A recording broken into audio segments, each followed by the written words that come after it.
We are all over it this morning. And Jen Jensen. I can't even. I mean, are, On your home of the Gamecocks. I don't know. I'm just like everything's going wrong, and I don't know what to do. I don't know, but I might go back to bed. 107.5 The Game.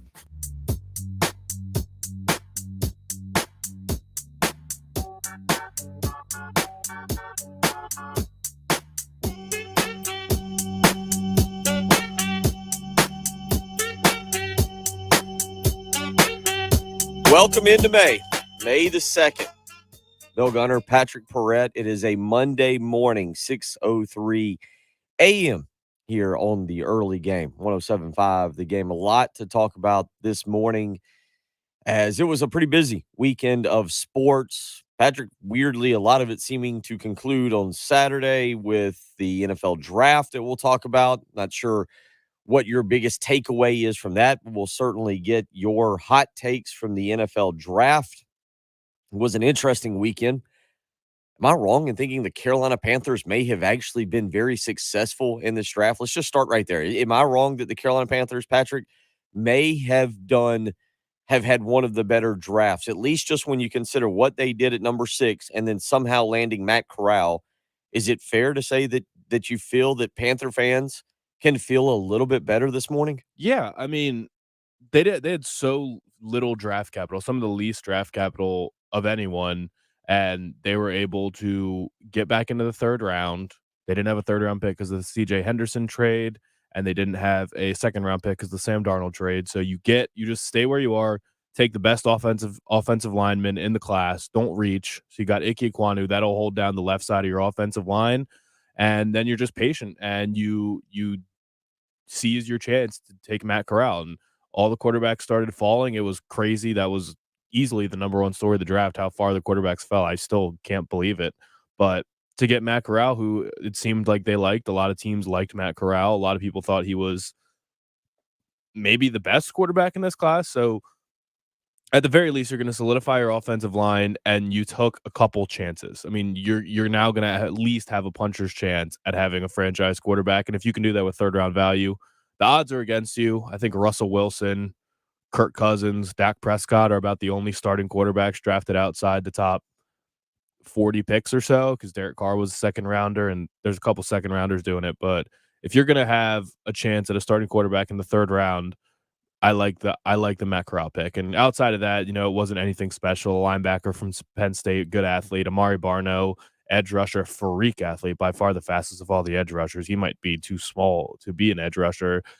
Cade Mays, who's like a swing guard, super strong kid though, out of Tennessee and obviously Georgia before that. And Kalen Barnes, a super fast corner. So you've got some athletic projects. You've got a solid starter at left tackle, and you've got a quarterback that's at least worth taking a chance on. I think you should be pretty excited about this class if you're a Panthers fan. And then on top of that, your Washington Commanders, they may have landed, again, Sam Howell. They get Sam Howell to start the 5th round. You've got to be semi-pleased this morning with that. Well, yeah, I was really disappointed on Thursday and Friday. I mean, I think they had a really, really poor first 3 rounds. Jahan Dotson was a reach at pick 16. Nobody thought he was going to be a top half of the first round guy. Fedarian Mathis from Alabama, maybe a day one starter, but he doesn't have that much upside as a defensive tackle from Alabama. He's just a guy, but defensive line is going to be a need for us because Deron Payne's going to be leaving. Brian Robinson is a running back we absolutely did not need. And then Percy Butler, the safety from Louisiana, should be a good pick. And then the 5th round, they just crushed it. They got Sam Howell and then Cole Turner, a tight end from Nevada, who is super athletic and should be a really good pass-catching tight end. But Sam Howell, you could probably go back 6 months and see mock drafts with Sam Howell as number 1 overall pick. And to get him in the 5th round when nothing happened, he didn't have an injury, there were no failed medicals or anything like that. There's no word that he's like a bad guy at all. Everyone seems to like him. Apparently everyone just didn't think he was all that great, but to at least get him in the 5th round is crazy value. I mean, that turned the whole draft around for me, that 5th round. So he's not going to I guess the 5th round is good enough that it's not going to threaten Carson Wentz. You're not going to hesitate to address the quarterback position going forward if you need to, but also he's good enough and comes with enough, hype that he can still get you excited.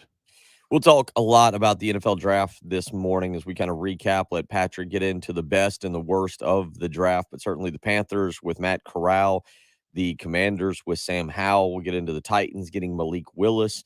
A couple Gamecocks come off the board. J.J. Enagbare goes to Green Bay to maybe catch passes from Aaron Rodgers or to go sack other quarterbacks. The Packers still doing things that are Well, very they addressed interesting. the wide receiver position later. I mean, they got Christian Watson from North Dakota State, who is an athletic project, but that's as good of an athletic project as you're going to get. And then they got another guy, Romeo Dubs from Nevada, who's real fast. So, I mean, they address the position, but just not in the first round where most fans would have probably liked. They probably would have liked to double dip there in the first and second round. So, yeah, we'll get into Patrick's best and worst of the draft. Kevin Harris comes off the board and goes to New England. Nick Muse will head to Minnesota, and then we'll have some undrafted free agents that we'll talk about as well, including Zaquandre White, who I saw signed with the Miami Dolphins. So we'll get a lot of NFL draft talk this morning. Let Patrick kind of carry us on that. Is his time as his Christmas season has come to a close. It's now on to the 2023 NFL draft for Patrick, where he's got to start getting the big boards ready, start doing film evaluation of rising juniors and seniors, and getting ready for the 2023 draft. But we will certainly let him cover everything from what happened Thursday, Friday, and of course Saturday. Baseball news, I don't know. Here we are, another weekend, and South Carolina just will not go away. They sweep the series against Alabama. Will Sanders takes the mound on Saturday, and the Gamecocks blow out Alabama 11-5. And here they are, 1 week after getting swept by Auburn and us throwing dirt on them. The Gamecocks now 22-20. Patrick 9-12 in conference play, and they got to win on the road. They're 2-10 away from Founders Park, and I say that because you've still got a trip to Florida and you've got a trip to Texas A&M this coming weekend. But they're in content, like as much trash as we've talked about them, as much as we've put them down and tried to forget about them and move on. They're not out of it. I mean, they've got a kind of, I think you just said puncher's chance on Matt Corral or Sam Howell. South Carolina baseball is still kind of hanging around discussion for postseason. They've got an incredibly strong strength of schedule. They've got some great victories on the resume. I don't think anybody that listens to this program would be shocked if they lost the remaining 11 games. I believe is it 12 or 11 or 12 games.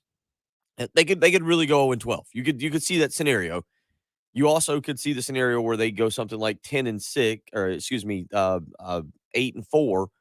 Could you though? Oh, I could see both. Could you see a situation where in 6 road games they win? Oh yeah, no. This team, they haven't done it. That's the one thing they have not done. So that's why, like, I'm not buying into this at all. We've seen them win a home series against better teams than Alabama already. So the sweep is nice. It shows they haven't given up. I'm on board with that, but I'm not getting excited whatsoever until they win a road series. You cannot go to the postseason if you don't win a road series all year long, and that is what's ridiculous. The away record 2-10. It is atrocious. It's probably the worst road team I've ever seen. I don't know how you could be substantially worse than 2-10. I mean, it makes no sense. So you got A&M this coming weekend. You're traveling to Texas. If you can win this series, then we can talk. But they have not been able to do it all year long, and I don't know too much about A&M. I'll pull up the conference records right now, but yeah, I mean that's what's really got to change. It's just unacceptable to not win a road series all season long. So as nice as the sweep is, I'm glad they haven't given up. I'm glad they're still hanging around. You got to do something on the road. Texas A&M's 27-15, and at their home ballpark they're 16-8. So something's got to change, and this is really your last chance. If you don't win this series, you can do whatever you want to Kentucky, and Florida's not that good. So winning a road series in the last series of the year won't mean much to me either. This is your opportunity.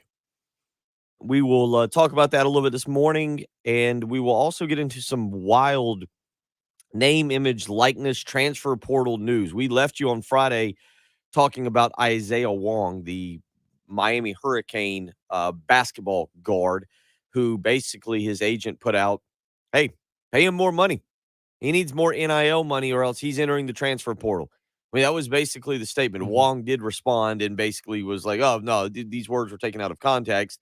It's not going to transfer. I'm not going to do anything mean. But on Friday, One of the stories was Isaiah Wong. Over the weekend, a story breaks out on Pittsburgh Panther wide receiver Jordan Addison, the current Biletnikoff winner, and whether or not he will enter the transfer portal 13 hours ago. Now, my math is poor on this. All right. I've got a lot going on here.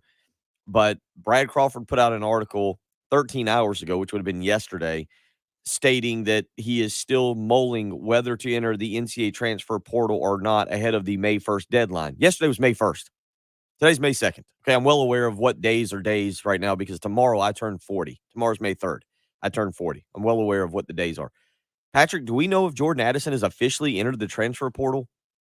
I thought that he did. I just thought had. that we were waiting to see if he was going to commit to Southern Cal. Right. Yeah. That's kind of where I'm at. I thought for sure he had entered the transfer portal, but everything I read last night and this morning seems to be trying to figure out whether or not he is going to enter the transfer portal. We'll figure out this as we go along.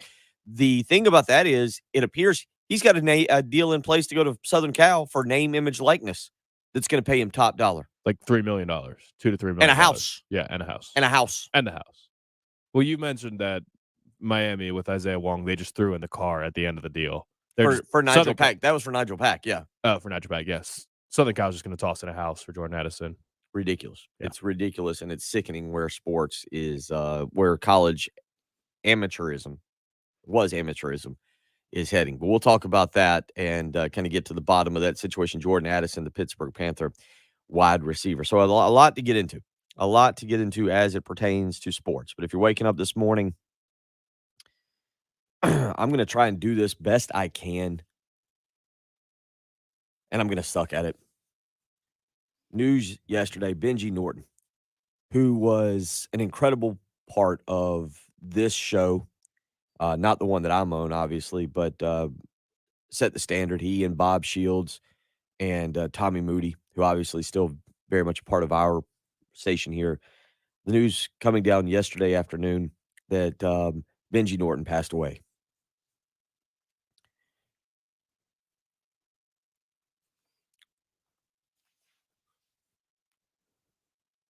I talked to Jen last night, and Jen wishes she could be here.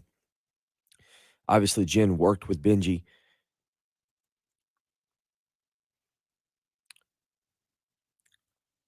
I can't do Benji justice. He was a phenomenal person. Benji was absolutely phenomenal.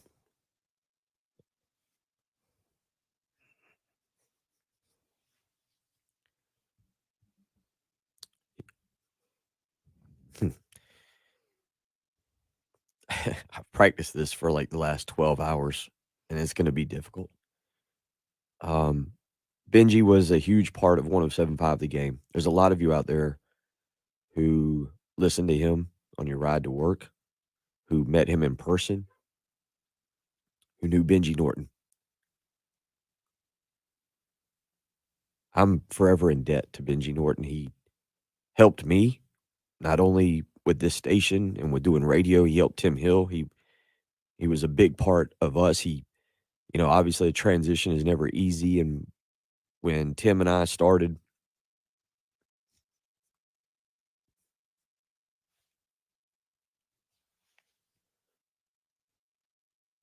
Benji really helped us. And he was friends. He was a friend to us. He was never angry about the transition. He was never bitter, at least to us. And, sometimes in life, you don't tell people how much they mean to you and what they've done for you. Benji did a lot for both me and my family. He did a lot for the station. He did a lot for this community. Benji Norton will be missed. And this morning, 803-404-6100, I can't do Benji Norton justice. You can. A lot of you out there, you listen to him. You met him in person. No matter what station or group he went with, I'm sure you listened, and you should. He was an incredible person. I'd love for people to call in this morning and share Benji Norton stories. Jen, I talked to her last night. She really wishes she could obviously be here. She's flying back from Chicago this morning where She has been with her mother for celebrating her mother's birthday, as we talked about on Friday. And Jen admitted kind of like that. Jen didn't know how she would have done on the radio this morning. And but Benji being a part of this particular show, he set the standard with Bob Shields and Tommy Moody, and they did this show and they did an incredible job. But if you want to weigh in on Benji Norton, we're not going to. Feel free. I'd love to hear from you. I think the community deserves to hear from you. If you have a Benji Norton story, please call in this morning, 803-404-6100.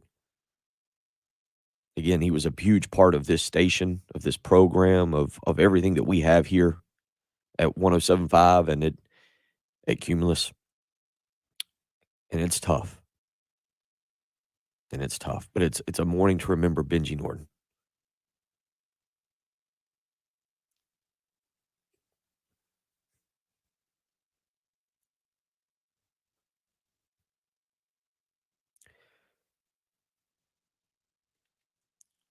We lost a good one yesterday. Yeah, he was a tater. Yeah, he was a Clemson fan. But, man, he cut up. He was always in a good mood. When I talked to him, he'd always laugh with you. And poor Benji was here for the worst of the Clemson stuff because he had to endure a bunch of you Gamecock fans during the 5-peat. And he had to take a lot of it. But he did it with the best of spirits and was always fun to be around. So if you want to weigh in on Benji Norton this morning, 803-404-6100. I definitely want to hear the stories. A lot of you out there weighing in, and we'll get the text messages and we'll get the phone calls.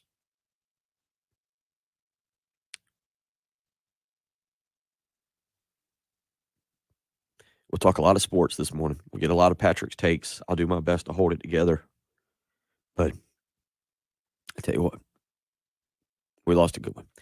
803-404-6100. You're listening to the early game on 107.5 The Game. The Extra Point with Pearson, Preston, and Gamecock Central. 9 a.m. to noon On your home of the Gamecocks. 107.5 The Game. 107.5 The Game traffic from the Shepherd's Glass Traffic Center. Shepherd's Glass, a true reflection of quality. shepherdsglass.com. And looking mostly clear right now in the Midlands. There was a collision earlier, I-20 eastbound, mile marker 71 might still be getting cleaned up there. Other than that, just seeing one deal. This is an object in the roadway, I-77 northbound, around mile marker number 3. Going to have the roadway blocked there. I-77 northbound, mile marker number 3. This is Boomer Esiason with the CBS Sports Minute, sponsored by Indeed. Attract, interview, and hire at Indeed.com/credit. Congratulations to Jackie Hunt Barrersma on completing a record 102 marathons in 102 days. And she did it on one leg. The other was lost to cancer. Jackie wanted to raise money for the nonprofit Amputee Blade Runners, which provides free running prosthetics. I'm Boomer Esiason. CBS Sports Radio. Hey, is this line secure? Franco's cybersecurity firm secured a contract, and that's all we're allowed to say. We have a green light on hiring. He needs web security professionals with a military background. 3 teams of 4, 24-hour rotations, but Protocol Zulu is on a need-to-know basis. Indeed can help him hire great people fast. I need Indeed. Indeed you do. You can schedule and conduct virtual interviews right from the Indeed dashboard, so you can stay organized and connected all the way to the hire. Visit Indeed.com/credit and get $75 towards your first sponsored job. Terms and conditions apply. Anywhere fans go to cheer on their team, there are behind-the-scenes MVPs, ensuring everything is game day ready. We see you, Joe, fixing seats so every fan can enjoy every game. And Allie, who keeps her stadium running smoothly from the moment the first game starts to the last play of the season. At Grainger, you're our MVPs, and we're always here for you, with supplies and solutions for every industry and 24/7 customer support. Call, click Grainger.com, or just stop by. Grainger, for the ones who get it done. Sponsored by Midland Air Service Experts. Water heater worries? There's an expert for that. Let your local experts at Midland Air Service Experts give you worry-free hot water as low as $28.99 plus tax a month. Call 866-EXPERTS. See website for license details. Get mom what she's been begging for, a clean home, and mom deserves nothing but the best. Zero risk, carpet and air duct cleaning. Schedule today and get 3 rooms of carpet cleaned for only $119. Mention me, Bill Gunner at 1075 The Game, and you'll get a hallway cleaned for free. Book online, zeroriskcolumbia.com. Hey, y'all, Jay Phillips here from my good friends at Dan's Fan City in Harbison. Ceiling fans don't sound like something you think about a lot because you don't really need to, but when you've got good ones, they work so well, keeping energy costs down and your comfort level up. All kinds of fans at Dan's Fan City, big to small and quiet, quality fans. They have accessories and light kits, fan blades, and more. Stop by and see them soon, Harbison Boulevard next to Total Wine, or call Dan's Fan City, 781-FANS. You'll be glad you did. Hello, I'm Roy Finley. And I'm Dana Finley, owners of AAA Heating and Air. South Carolina's crazy weather is hard on your HVAC system. If your unit is living on borrowed time, replace it now with AAA's best deal of the year. AAA Heating and Air will give you an instant rebate of $1,500 plus 0% financing with no money down and a 15-year parts and labor warranty. This offer is for a limited time. Get 15 years of worry-free operation. A $1,500 savings with 0% financing with no money down for qualified buyers. Call AAA today at 677-1500. That's a $1,500 rebate, 0% financing, no money down. Call AAA today at 677-1500. Like the weather, this offer won't last. Call today and we'll install your new unit tomorrow. Call 677-1500. That's 677-1500. AAA Air when you need us. AAA Heating and Air. Broadcasting live from the Herndon Chevrolet Studios. This is 1075 The Game. Stop by or shop online today and see why Herndon Chevrolet makes you smile. The early game with Bill Gunter, Patrick Perret, and Jen Jensen on your home of the Gamecocks. 1075 The Game.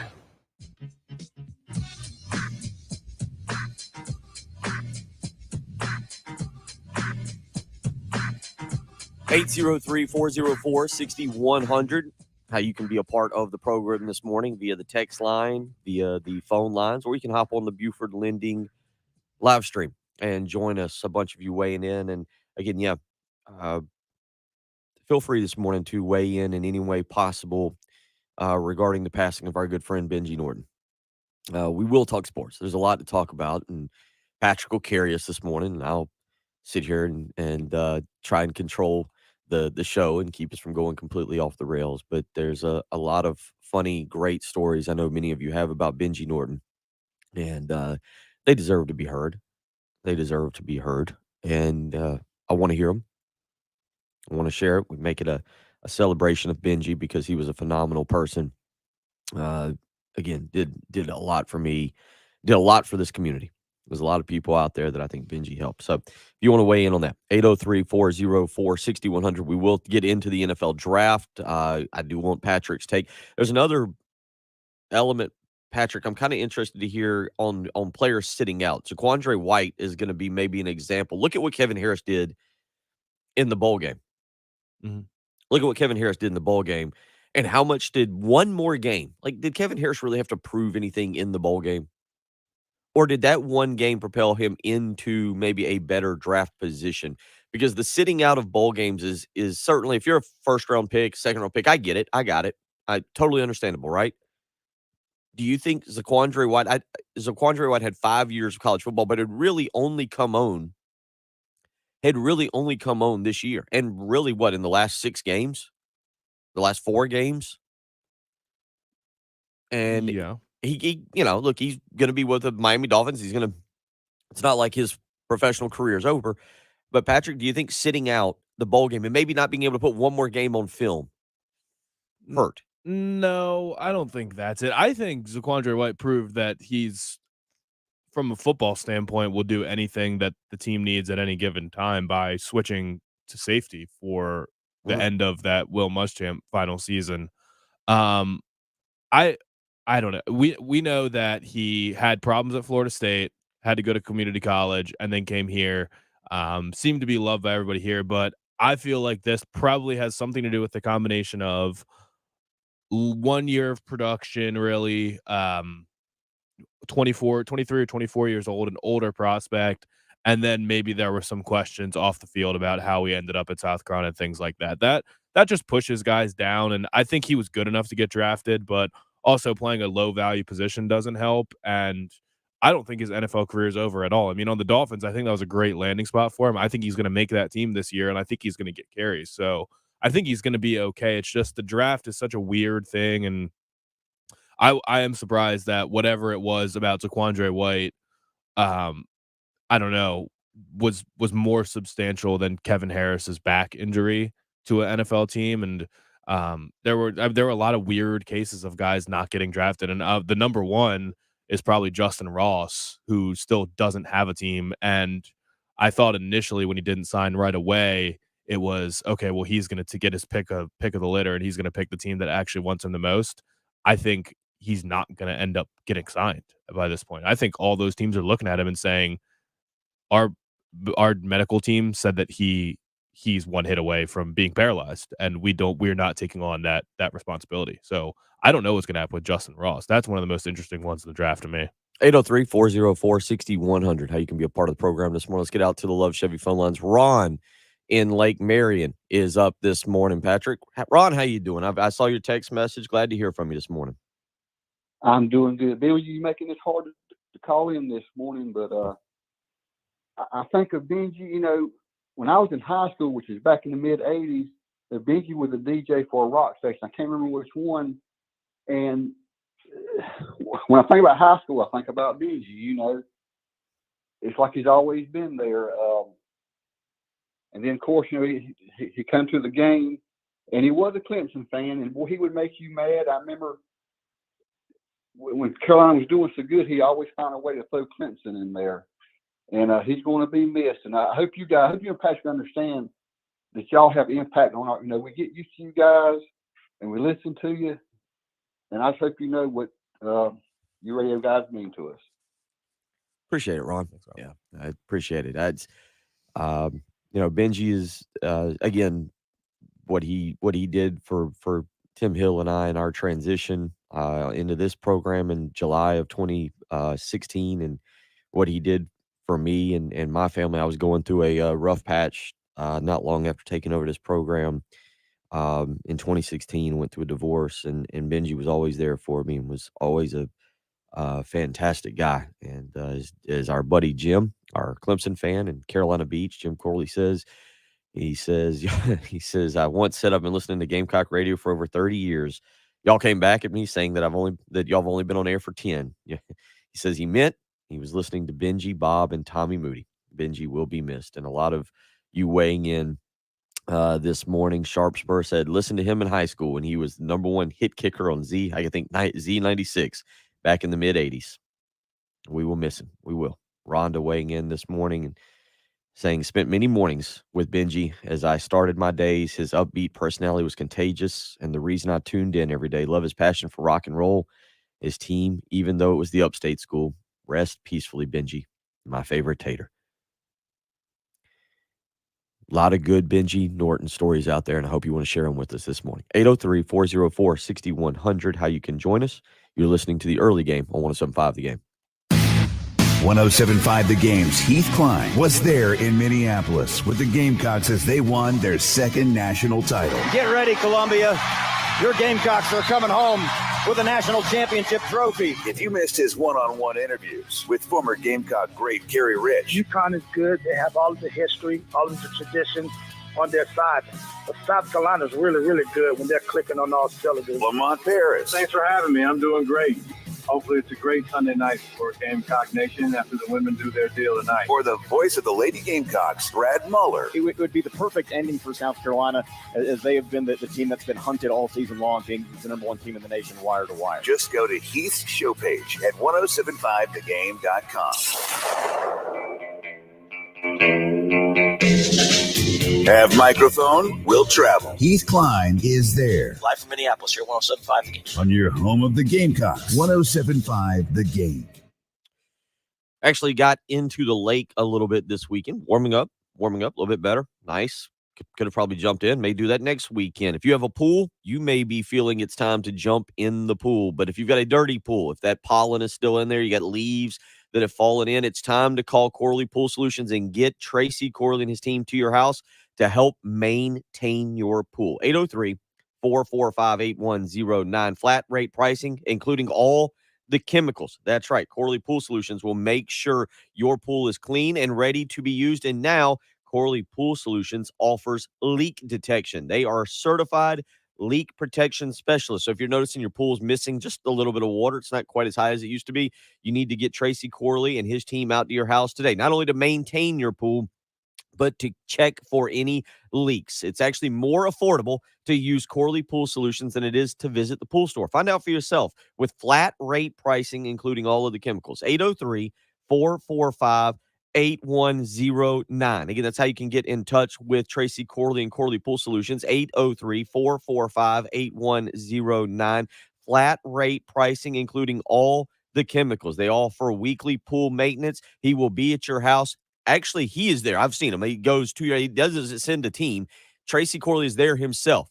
You ever wonder what he looks like? You'll find out. He will be at your house, looking at your pool, maintaining it himself. So call Corley Pool Solutions, 803-445-8109. That's Corley Pool Solutions. South Carolina fans, this is DeCarrion Jordan. The Garnet Trust is connecting fans like you with athletes like myself through NIL deals. Head on over to GarnetTrust.com to find out how you can support me and my teammates for as little as $10. Hey, it's Terry Ford from 107.5 The Game, hanging out with our buddy Adam Vance from Sound and Images. Adam, everybody knows about the events that you folks do over at SNI, but there's a lot more to Sound and Images. Please explain.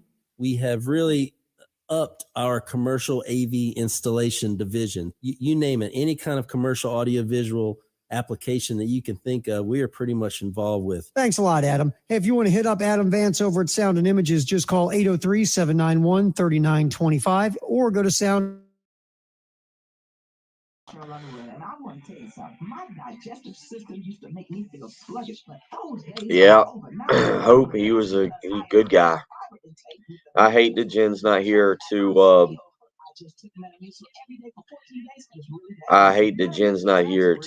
be able to talk. She'll be back tomorrow. Jen will be back tomorrow. Are you ready for the Metamucil 2-week challenge for a coupon and daily support? Sign up at Metamucil.com today. When you get nachos, tacos, empanadas, spicy queso with jalapenos, Pepto-Bismol's there. Pepto-Bismol provides fast, effective relief from nausea, heartburn, indigestion, upset stomach, and diarrhea. All the things that can happen unexpectedly on vacation. So before you travel, pack the Pepto. Pepto-Bismol. When you have nausea, heartburn, indigestion, upset stomach. Yep. Use as directed. Keep out of reach of children. Mixed plumbing is growing. Looking for exceptional plumbers. What a way to start the week. If you're looking to earn $85,000 to $100,000 per year plus benefits and paid time off, if you want free training or to become a licensed plumber, and if you're ready for a rewarding career as part of a family, then we want to talk to you. For information, call Ashley at 732-TRIP or apply online at metplumbing.com.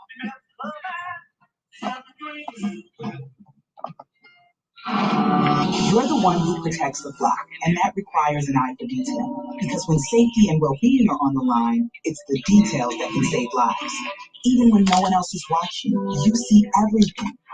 Granger gets you, and we're here for you, and all the ones who get it done with a wide range of safety products and solutions, plus board-certified safety consultants. Let's see if we can Click Granger.com or just stop by. make it a little normal here by getting the text line or getting everything right here. Franco cybersecurity firm secured a contract, and that's all we're allowed to say. He needs web security professionals with a military background. 24-hour rotations, but Protocol Zulu is on a need-to-know basis. Indeed can help him hire great people fast. I need Indeed.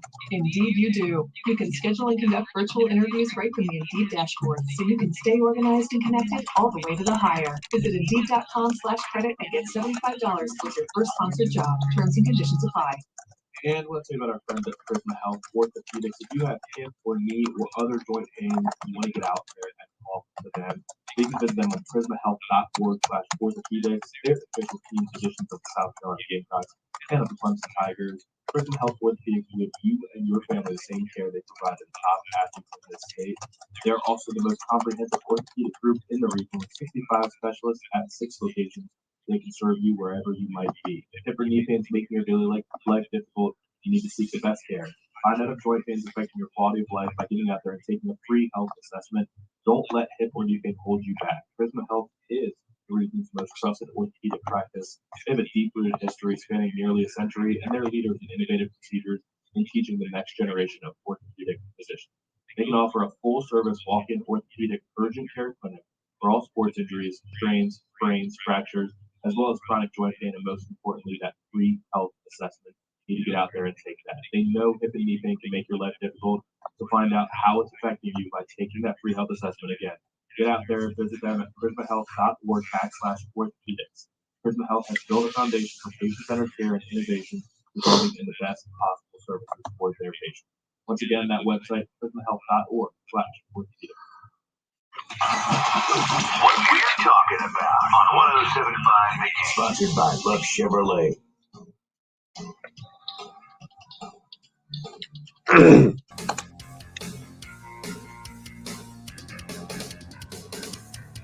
6:38 on a Monday morning, May the 2nd. Bill Gunner, Patrick Perrett, Jen Jensen will be back tomorrow. So, oh boy, get excited for that. I have not even bothered looking to see how the NASCAR race went this past weekend. I have to check that out and see who won yesterday there in NASCAR. But we've been talking. Kyle Larson won. Kyle Larson won. Thank you. Look at you. Does that? I don't know if that means you won or Jen won or. I don't know what that means. Actually, I'll have to go back and look and see who Jen. No, I think there was all kinds of drivers. I have no clue. No clue. I've got to go back and look at it. We'll figure that out. That's Jen's job. It's where we fall apart when she's not here. But we've talked a little bit about the NFL draft.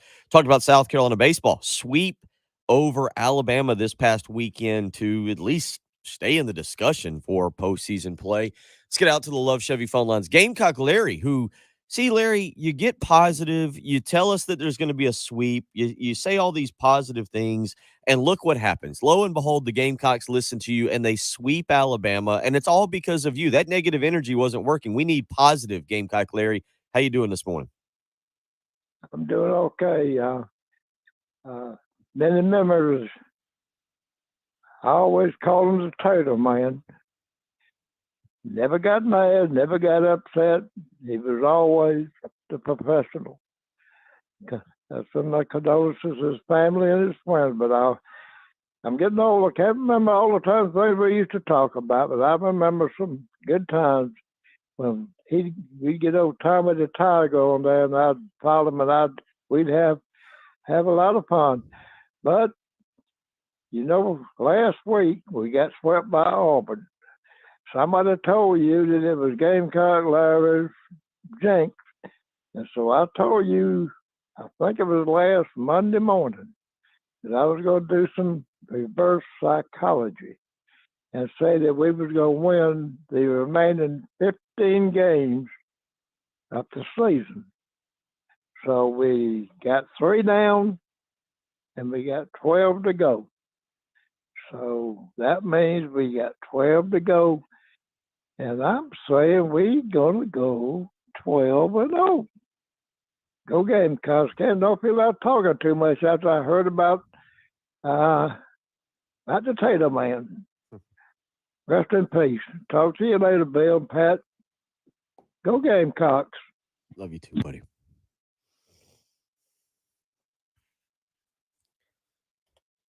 (803-404-6100). Bill Gunner, Patrick Perrett. We are getting you through here. Yep, Gamecock sweep. Patrick, that was the positive Gamecock Larry that we've needed. Yeah. That was the positive. Yeah. He was. Well, we'll give him credit for the sweep this weekend. He didn't throw a pitch, or to my knowledge, he didn't get a base hit, and I'm pretty sure he didn't steal a base. But that's the positive energy this team needs right now. Look, it's easy to be down on this team. You mentioned it. The numbers, especially when you talk about the road schedule, and they've got 6 road games at Texas A&M and at Florida. It's easy to be down on this team, and we'll see what they do. I'm with you. I think it's a little too many injuries, a little bit too inconsistent, but it is this team. If they can stay positive, who knows what they can pull off over the final 12 games here. Yeah, win a series on the road is really where I'm at. That's if you're going to close out the season left, you've got 9 conference games left. 6 of them are going to be on the road. If you're going to break this slump of road woes, and it's more than just unlucky at this point. When you're 2-10, that means so you're just bad on the road. So they're 18-9 at home.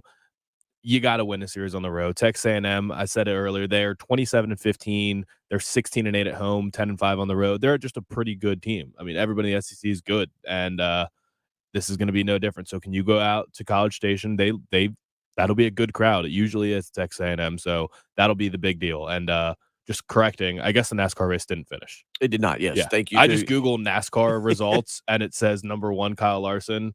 And then my dad texted me, and then I saw the comments on the StreamYard. So Kyle Larson leads after 7 to 8 laps. They're going to race at noon today. Gotcha. Perfect. Well, all right. Appreciate everybody weighing in this morning. 803-404-6100. If you want to weigh in with a memory of Benji Norton, you want to talk the NFL draft, you want to talk a little Gamecock baseball, we will get into some crazy NIL name, image, likeness news as well. Jordan Addison, the Biletnikoff winner from Pittsburgh. From Frederick, Maryland. From your high school is what you told me before. Yeah. Yes. Okay. That tells us a lot about your high school. Best athlete to ever come out of my high school by far at this point. Interesting story, and just not what you want to see if you're a fan of college athletics, and the potential deal that Southern Cal has offered him to transfer out to LA and play for Southern Cal. We'll get into that, and we'll get into more. You're listening to the early game on 107.5 The Game.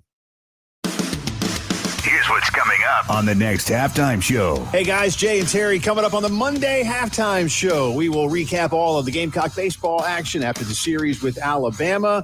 The NFL draft is complete. We'll look ahead to the 2023 mock. No, we won't. I just saw a 202026 mock draft I want to go over. Good. It's really that good. high school junior kid. Exactly. Yeah, he's going to go really high. You know who's going to? The Jaguars. Absolutely. We'll have that for you and a whole lot more Monday at noon. See you then. The halftime show with Jay, Terry, and Tommy. noon to 3 On your home of the Gamecocks. 107.5 The Game. We had 4 soccer games this past weekend. Austin had 4 soccer games. I actually stood. But standing, it can wear you out. It can cause problems with your back, give you some issues with your knees, with your ankles. Just, standing around watching 9 and 10-year-olds play soccer, you can feel a little sore. And if that's the case, you don't want to go through summer with awful joint pain. You need to call QC Kinetics today. 803-281-6860. Get a free consultation right now and figure out how to solve that joint pain you've been suffering from that's limited your mobility. 803-281-6860. These are powerful, effective joint pain treatments with natural biologics. You can call QC Kinetics, the nation's leader in regenerative medicine, giving you access to this modern day technology, this modern day medicine right here in Columbia. You can get it all with no drugs, no steroids, no downtime, no surgery. How about that? It's the best way to go about doing it. So call QC Kinetics today, 803-281-6860. Again, that's 803-281-6860. Call QC Kinetics today. Get a free consultation. Get back to living the life you want to live. That's 803-281-6860. That's QC Kinetics. 107.5 The Game traffic from the Shepherd's Glass Traffic Center. Shepherd's Glass, a true reflection of quality. shepherdsglass.com.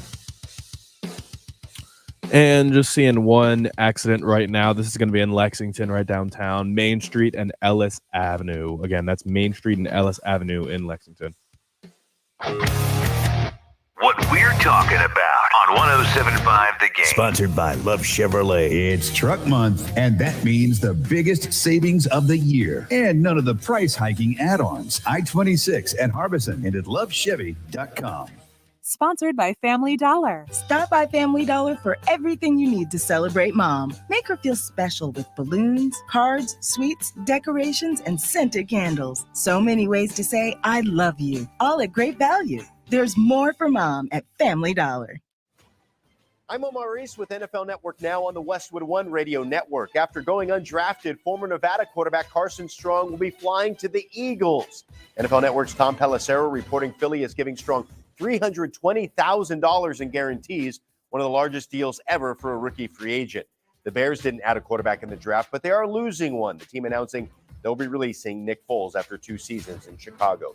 After drafting Ben Roethlisberger and his hopeful replacement this year in Kenny Pickett, Steelers general manager Kevin Colbert is stepping down. Colbert saying earlier this would be his last draft after 22 seasons as general manager. He is expected to stay with the Steelers in another role. And how's this for longevity? Buccaneers second-round pick Logan Hall was born in the year 2000, 6 days after Tom Brady was drafted by the Patriots. So the GOAT has now been playing in the NFL longer than one of his new teammates has been alive. This has been NFL Network Now on the Westwood One Radio Network.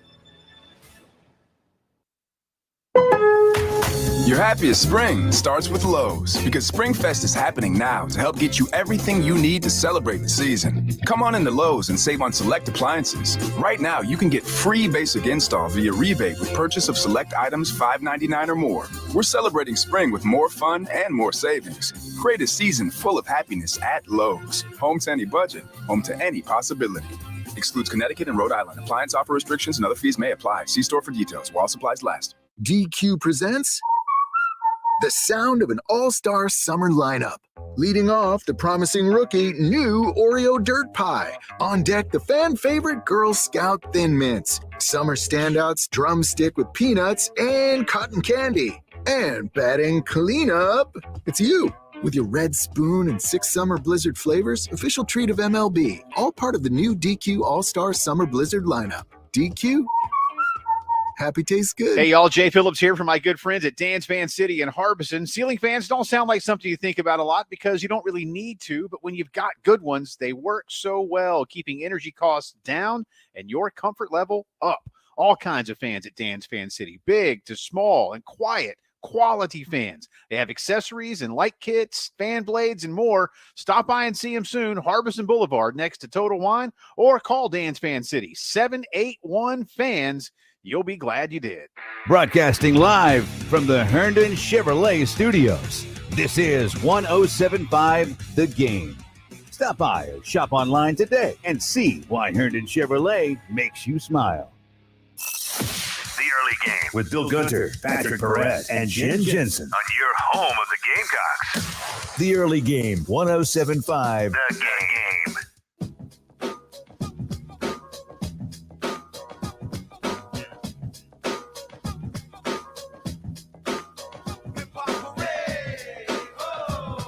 803-404-6100. Bill Gunner, Patrick Perret. Jen Jensen will be back tomorrow, traveling back from Chicago, where she has been with her mother for her mother's 94th birthday. Happy birthday. Happy belated birthday, Miss Jensen. So she will be back with us tomorrow. Tomorrow, I don't know what we'll do tomorrow, Patrick. We will we may just have one big 40th. Tomorrow I turn 40. I'm trying to juxtapose that with, like, is it 40? Can I still, I feel like I'm young. I feel like I feel like I'm young enough. I can still wear my hat backwards. I feel, I I feel like I'm okay there's with an that. age associated to hat backwards. With the backwards hat? Okay. All right, good. It depends. I don't know. I don't feel 40. My head's too big to wear a hat backwards at any age. It just looks bad. Yeah, I don't 39 today, 40 tomorrow. So but we'll do that. 40 donuts. Donuts and bourbon. Maybe that's why I still feel it. Maybe that's the key to staying young. Feeling young. Yeah. 803-404-6100. A lot of sports to talk about. We will talk a lot of sports over the next 2 hours, obviously. I want to get into this name, image, likeness story as it pertains to Jordan Addison. If you haven't seen it, it's not what you want to see for college athletics. The Biletnikoff Award winner from Pittsburgh may be transferring to Southern Cal because, Patrick, have you seen it confirmed? I had seen the $3 million. No, I haven't heard any of the numbers confirmed. And I know that he was in LA though. Okay. There's pictures of him at the airport. It looks like Jordan Addison, who again is the Biletnikoff Award winner, played for Pittsburgh, the Panthers this year.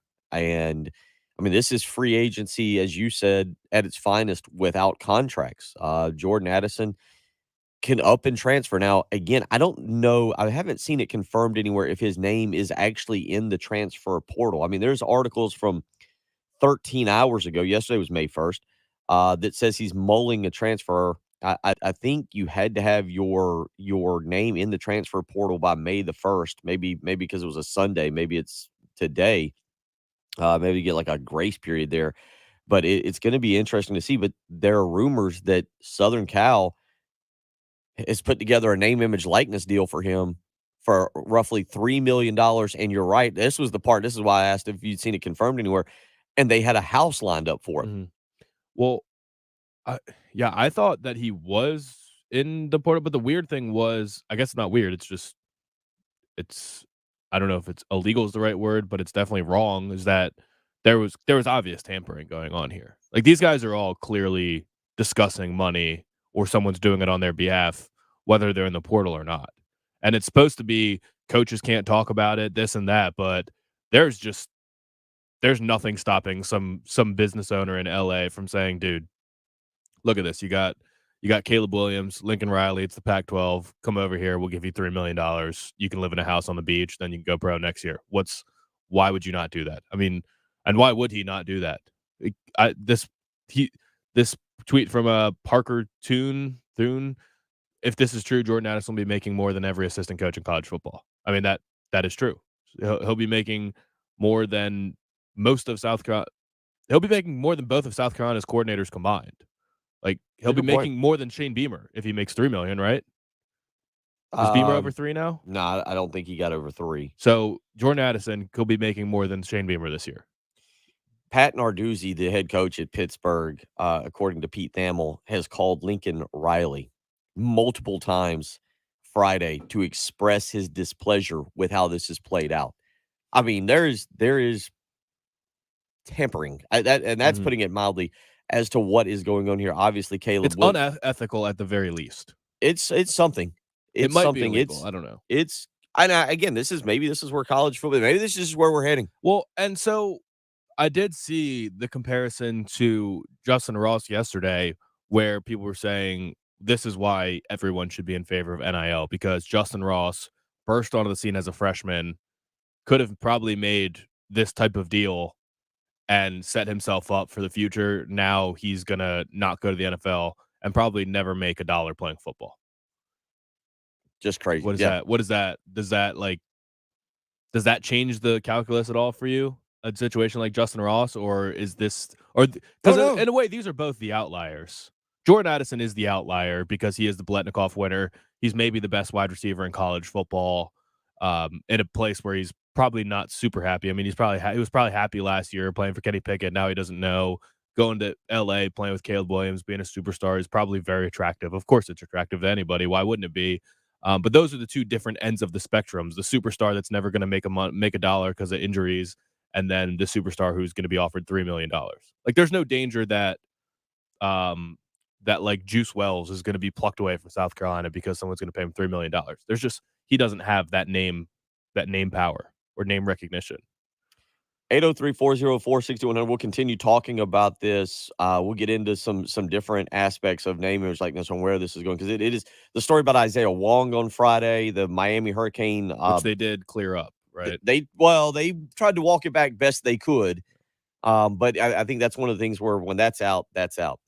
We'll talk more about that. We'll get into the NFL draft next hour too. We got to get Patrick's take on the best and worst drafts, who he likes and what he thought. If you want to weigh in, 803-404-6100. Again, we continue to mourn and also hopefully celebrate the loss of our good buddy Benji Norton, who did this show for years before I arrived, and just overall fantastic guy. A lot of you weighing in on the text line. Clemson Allen saying, my heart is broken over the loss of Benji Norton.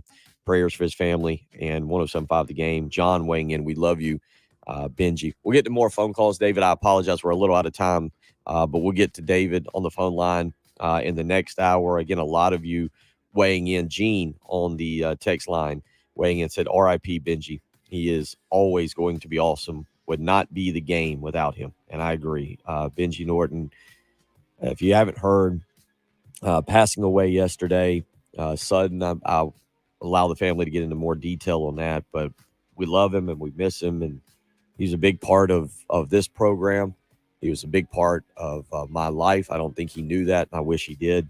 But we'll continue to honor him this morning, and we'll talk some sports too, because that's what he would want. Probably want us to brag on his Clemson Tigers a little bit. It's Bill Gunner. It's Patrick Perrette. It's the early game on 107.5 The Game.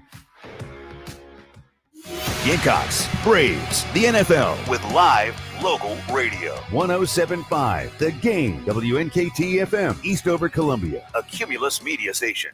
Hey, if you've got a hole in your roof or you need a whole new roof, you need to call Midstate Roofing, 356-1919. For nearly a quarter of a century, Midstate Roofing has established its reputation as the leader in the roofing industry.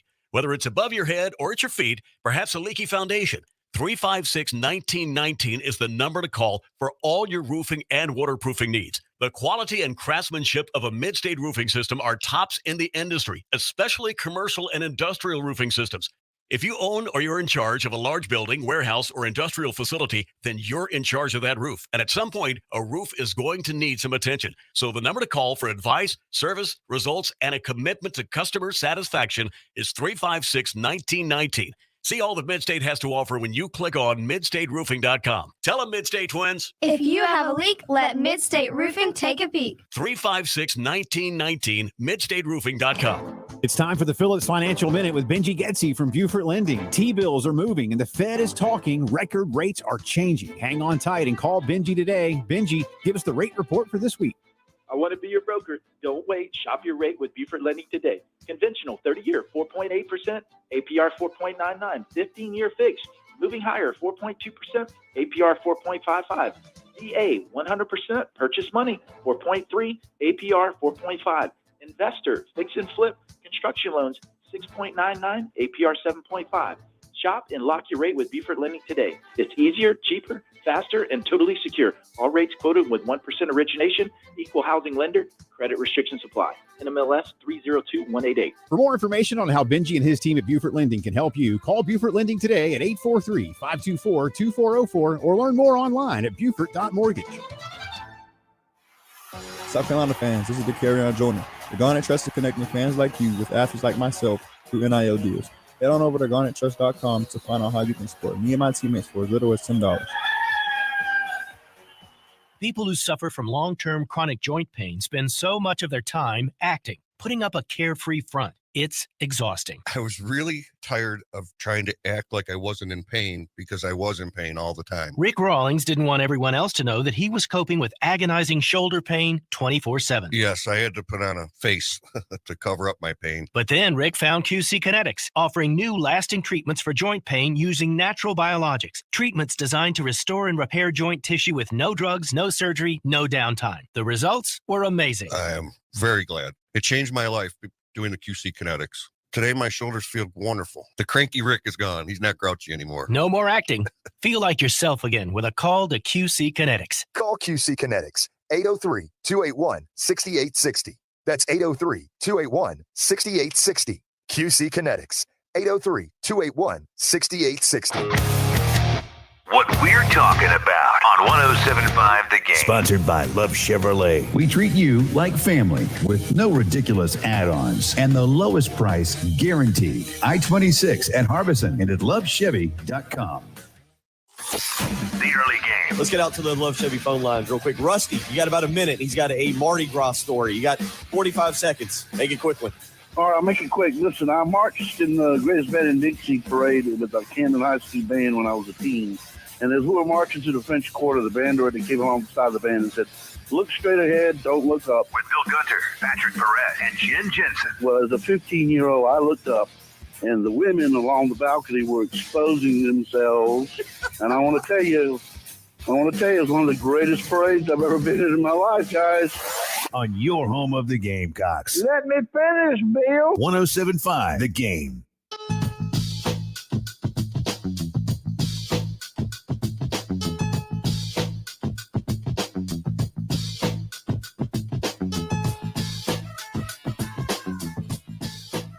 .701 on a Monday morning, May the 2nd. Bill Gunner, Patrick Perret, rolling along here as we head into the month of May, May the 2nd.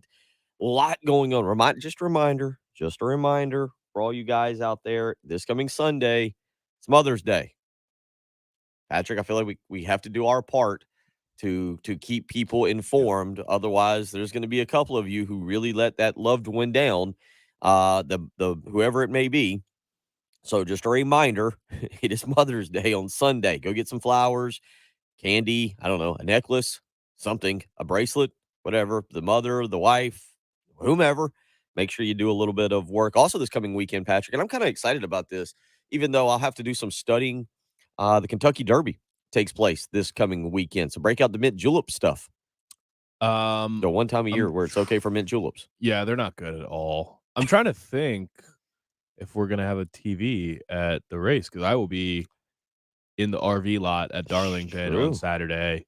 We'll be making jambalaya at that time. Maybe I'll bring my laptop or something and pull it up and throw a little cash on the Kentucky Derby. Actually, you know what? I'm sure that someone out there is going to have. Oh, yeah.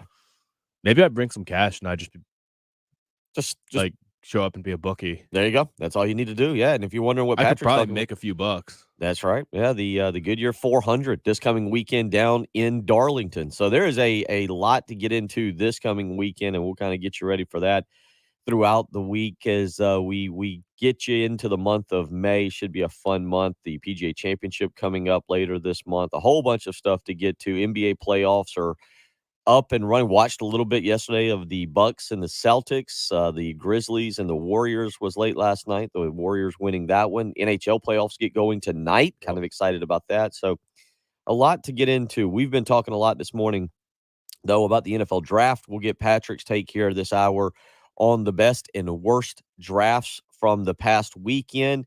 Lee weighing in, the best draft was the Baltimore Ravens. I'll get Patrick's take on that. He can give us his top 2 or 3 best drafts who really enhanced their team. Yeah, So I wrote down 7 that I'm in love with. Oh, 7. Okay. But I can probably narrow them down to 2. I won't really talk about the Ravens or Jets because that's who everybody's talking about. Okay. All right. No problem. So we'll get Patrick's take on that. Also get some of his worst drafts who really let their fan bases down.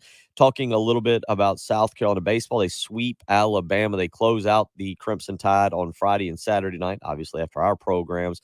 So the Gamecocks win 3 in a row at home. They are playing North Carolina A&T at Founders Park on Wednesday night. Again, it'll be at 7 o'clock. It is listed for the SEC Network, so you'll actually be able to watch it. You can also hear it right here on 107.5 The Game.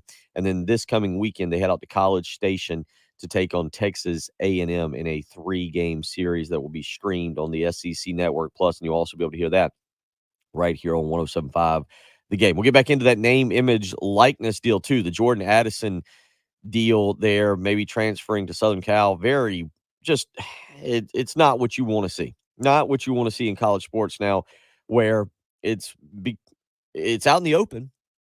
It's out in the open, Patrick. Boosters can now take complete control of recruiting. It's not cash under the table like it used to be. This is now, hey, we got $3 million. You want a house? It's all part of a name, image, likeness deal.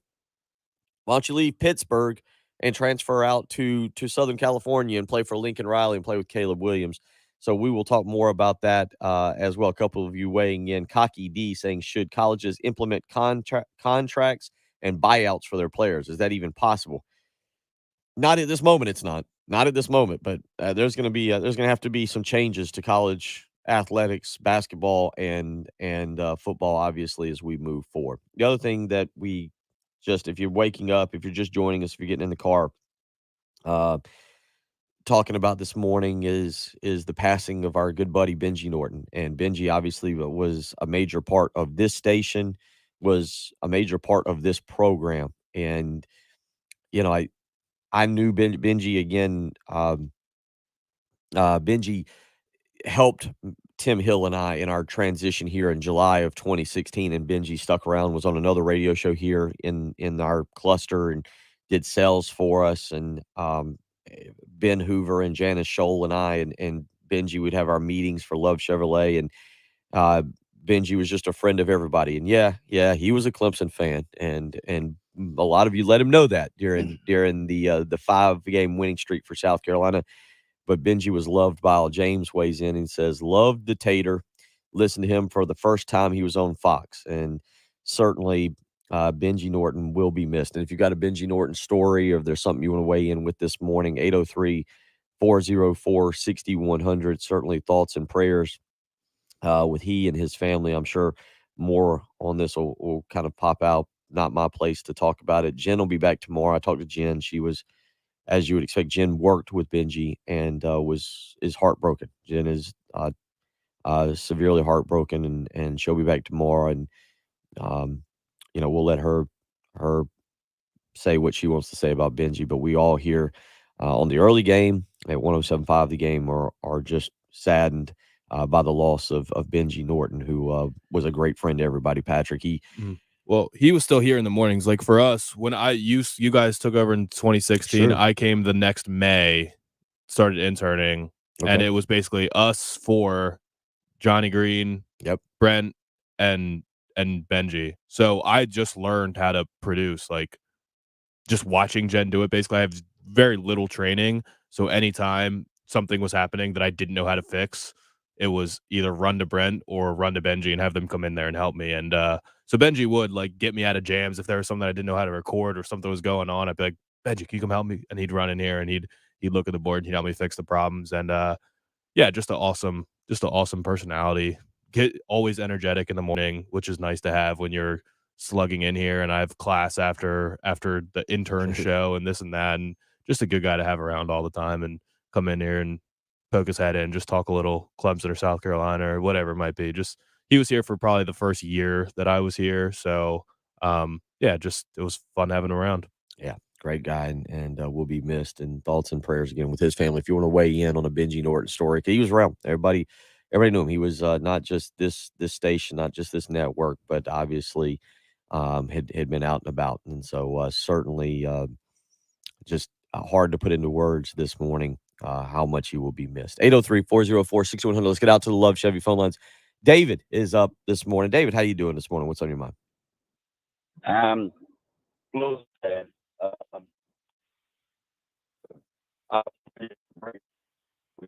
Oh, David, your phone's breaking up on us. David, I tell you what, I know you've been on hold. David, why don't you call right back? Your phone was breaking up there. I don't know if you're in a bad cell area or whatever, or give us a call right back. Your phone was breaking up. Couldn't hear quite what you were saying. Sounded like you were saying you were sad, and certainly understandable. We'll see if we can get David back. His phone breaking up there as we were going on, and certainly want to hear what he's got to say. Patrick, you want to give him one more chance there? Is he there? Yeah, David, you still there? Okay. Yeah, David, call us right back. Yeah, your phone there was breaking up there. Couldn't understand what you were saying, and certainly want to hear what you wanted to weigh in with. 803-404-6100. You can be a part of the program this morning if you want to do so. We will get to more of your thoughts. If you want to weigh in on Benji Norton, if you want to weigh in on the NFL draft, we'll get Patrick's top drafts from the weekend. Thursday, Friday, Saturday, the NFL draft rolled right along. Some good drafts out there. We'll get Patrick Prett's take on that when we return. You're listening to the early game on 107.5 The Game. The Extra Point with Pearson, Preston, and Gamecock Central. 9 a.m. to noon On your home of the Gamecocks. 107.5 The Game.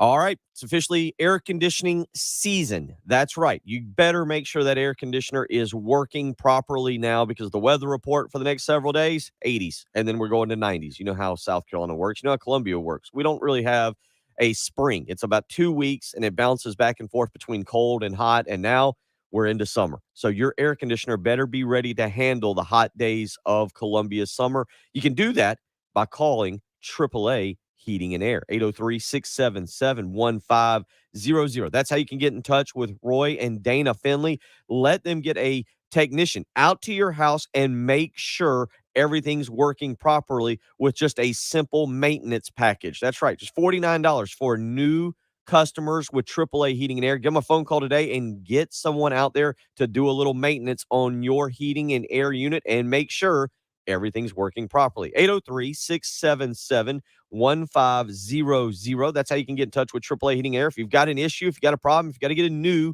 heating and air system, don't worry. AAA Heating and Air has got you taken care of. They can offer you a $1,500 rebate to buy back your old unit. Then, for those who qualify, no money down, 0% financing on a brand new unit. And the best part, a 15-year transferable parts and labor warranty. That's right. AAA Heating and Air doesn't just throw in a new unit and then leave you high and dry.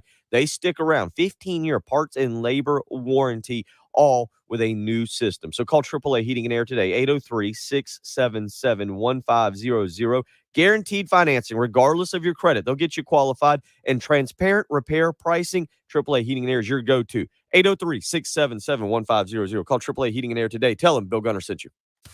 107.5 the game traffic from the Shepherd's Glass Traffic Center. Shepherd's Glass, a true reflection of quality. ShepherdsGlass.com.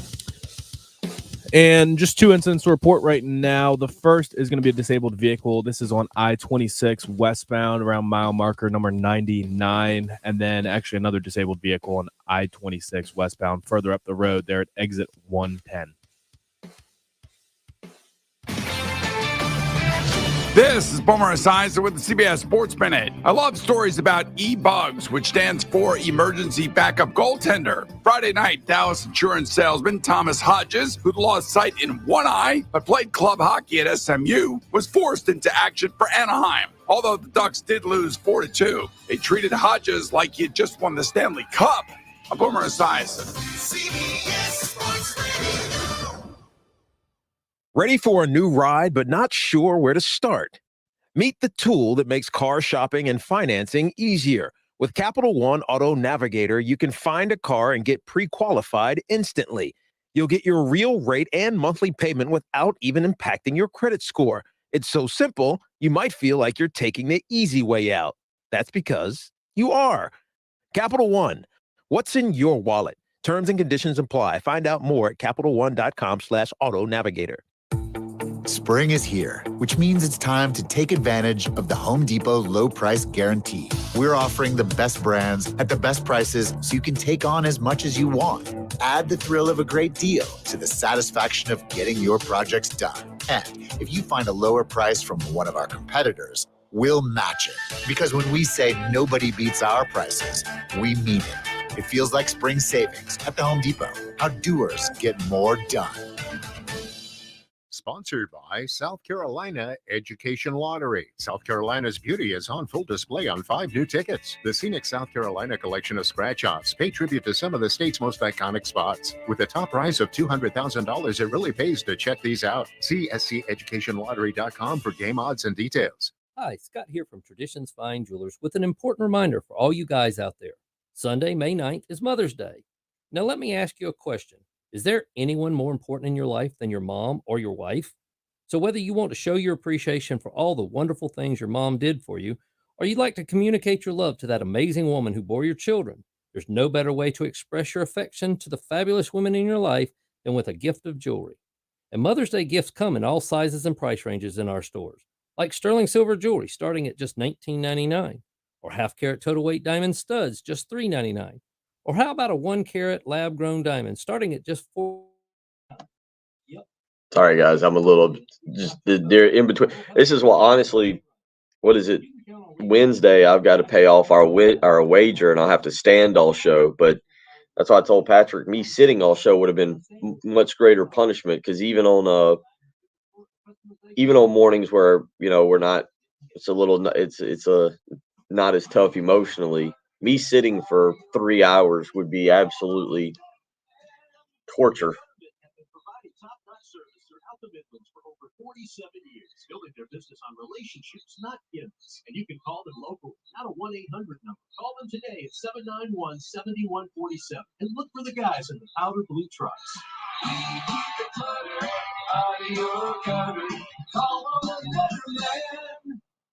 It's a little sports analysis, pop culture, and great interviews. And you've got the Rich Eisen Show podcast. Alabama head coach Nick Saban. I don't spend a whole lot of time answering hypothetical questions, and I think that's a pretty hypothetical question. Did I just introduce rat poison into this equation? I'm sorry. Yeah, standing for 3 hours won't be bad. Sitting would be just brutal. Listen wherever you get your podcasts. Time now for the old-timey meat market clip of the day. On December 30th, Shane Beamer's Gamecocks took on double-digit favorite North Carolina in the Dukes Mayo Bowl in Charlotte. With 10:15 to play in the first quarter, the Carry-On Joiner and Jaheim Bell showed the nation that this underdog would have his day. Here are Tommy and Tommy Suggs. It's Kevin Harris over to the right side, working out of the shotgun. UK puts the mouthpiece in. He wants to roll and throw it. First time this year. Slings one down the field. It's Jaheim Bell caught over the throw to the 30, at the 25, running away at the 10.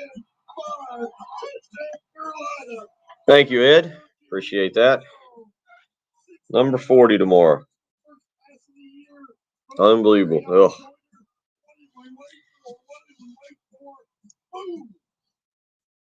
You know, we knew there was going to be some reckless. We didn't know that reckless. Is our old timey clip of the day from 5 months ago, Patrick? Is that what we got? 5 months ago? Okay. Yeah, it's the Duke's man ball again.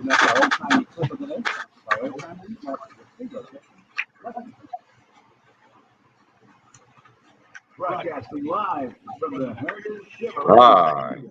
This is 1075 The Game. Stop by, shop online today, and see why Herndon Chevrolet makes you smile.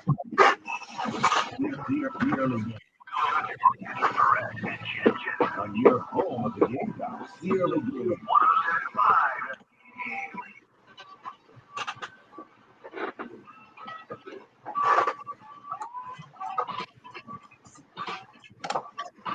7:17 on a Monday morning, May the 2nd. So we got May the 2nd. Tomorrow is my birthday, May the 3rd, 40 years old, and then May the 4th be with you. Patrick, have you ever gotten into the Star Wars May the 4th be with you excitement day? I don't get too excited, but this year I'll probably watch Rogue One on May the 4th. Yeah. It's good that you've got a strategy. I haven't seen Rogue One in a while and actually have been wanting to rewatch it, so that's probably what I'm going to do. There you go. All right. Did you binge watch Ozark over the weekend? I finished it, actually. Uh-oh. Yeah. Without spoilers, graded. Without spoiling Well, anything. just how does it, in your opinion, shows like that? I don't know if they ever unanimously like get. The ending had to be crazy, and it was. Okay. It was pretty crazy. All right, so it's pretty crazy. But did it meet expectations for you for the Yeah, ending? it was pretty tense the whole way through. Okay. It was pretty tense. Like Ozark will not go down as one of my 3 to 5 favorite shows of all time or anything like that. Maybe because it was too short and I binged it pretty quickly, but it was great. It was great. All right, so there you go. So a lot going on there. The NFL draft was this past weekend. Speaking of making Patrick grade things, give us 2 or 3. I tell you what, hold on. Let's get back out. I see David is on the phone lines real quick. David, I apologize. Let's get back out to David. He called in a minute ago. His phone was breaking up. David, how you doing this morning? Thank you for calling back in.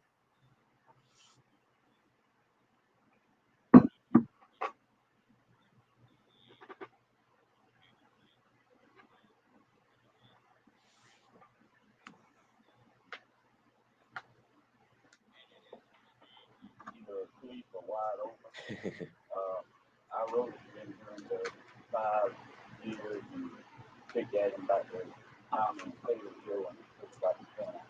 He even helped me with several projects when we weren't even advertising with the radio station. With Smith and on the football situation, I was surprised that Baltimore and White hadn't got 3 years yet. Appreciate what you do and talking to you there. Thank you. Thank you, David. Thank you for calling in and offering a memory on Benji. I appreciate that. And if you want to weigh in this morning with a memory on Benji Norton, 803-404-6100.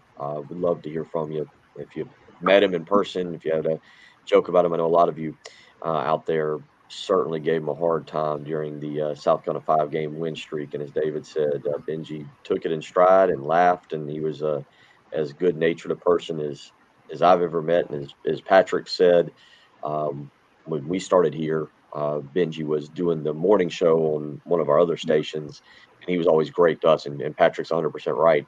His energy at 6 a.m. in the morning, very welcome when you have to come in here. And as Patrick said, coming from class or going to class or whatever. So, yeah, if you want to weigh in on Benji Norton, please feel free to do so this morning.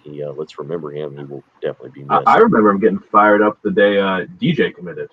I think it was that long ago. I was trying to remember if that was timeline was right, but I think it was. He had a tendency to get very fired up. He followed sports. He was definitely into it, was into the Tigers, and just a great overall guy. If you want to weigh in on Benji Norton, 803-404-6100. We'd love to hear from you this morning, either via the text line or or on the phone line. Brian from North Myrtle Beach says, sorry to hear about the passing of Benji Norton. We were classmates at North Myrtle Beach. He was a 5-star guy with an All-American personality. Prayers to the family. Someone else asks if any plans to put together a montage of the best of Benji. That would be up to Jen. Jen has a lot of that audio and be able to do that. But if you want to weigh in this morning, 803-404-6100, how you can do that. Are talking some sports as well. Patrick, the NFL draft, obviously, again, to go back to what we were talking about, you said you wrote down 7 teams. They had 7 teams that you thought really stood out. Give us 2 or 3 that you think really, really stood out among the best. So everybody's talking about the Ravens and Jets. Those were phenomenal classes. Both of those teams did a great job. I'll talk about two or three of the teams that were just bad teams in bad situations that are making the most of them. And one of them, fairly regional, I really liked what the Falcons did. The Falcons at number 8, they took Drake London, who I am a huge fan of. I think he's awesome. I think he's going to be really good. Whether he plays every game this year or not, coming off that ACL, no big deal. I think next year, not this coming year, but the year after that, Drake London, Calvin Ridley, and Kyle Pitts is going to give you 3 different styles, and it's going to be 3 really good different players that can beat you at all different levels of the field. So I really liked that.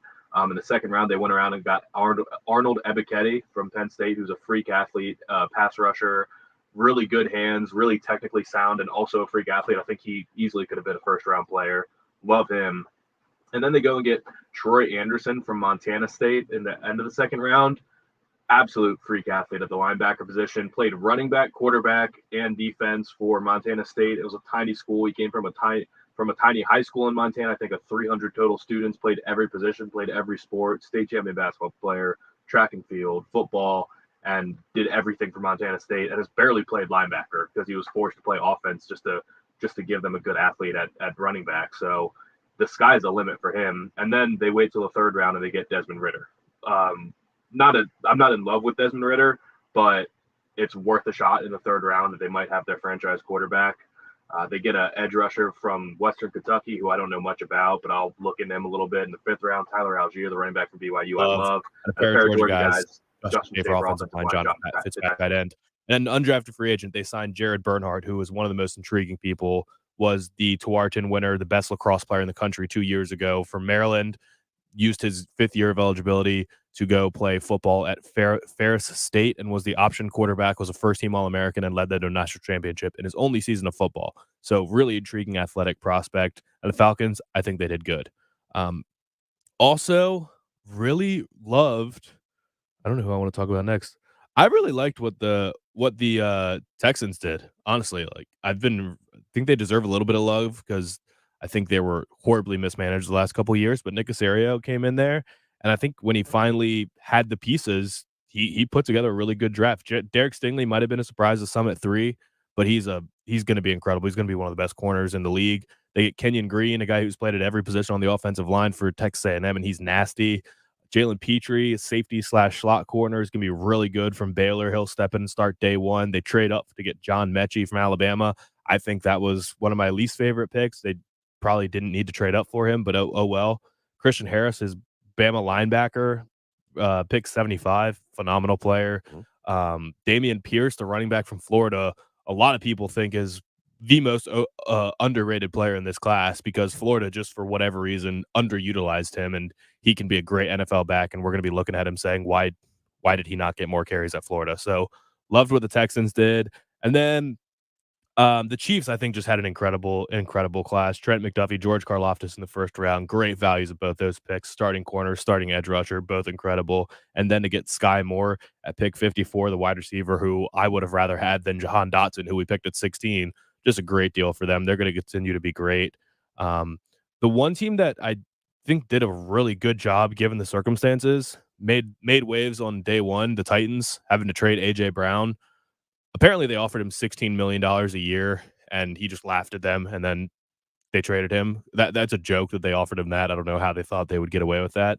But I think they made the most of a messy situation by drafting Treylon Burks, another big receiver. By the way, Justin Stepp was at his draft party. I think you saw that, right? Yeah.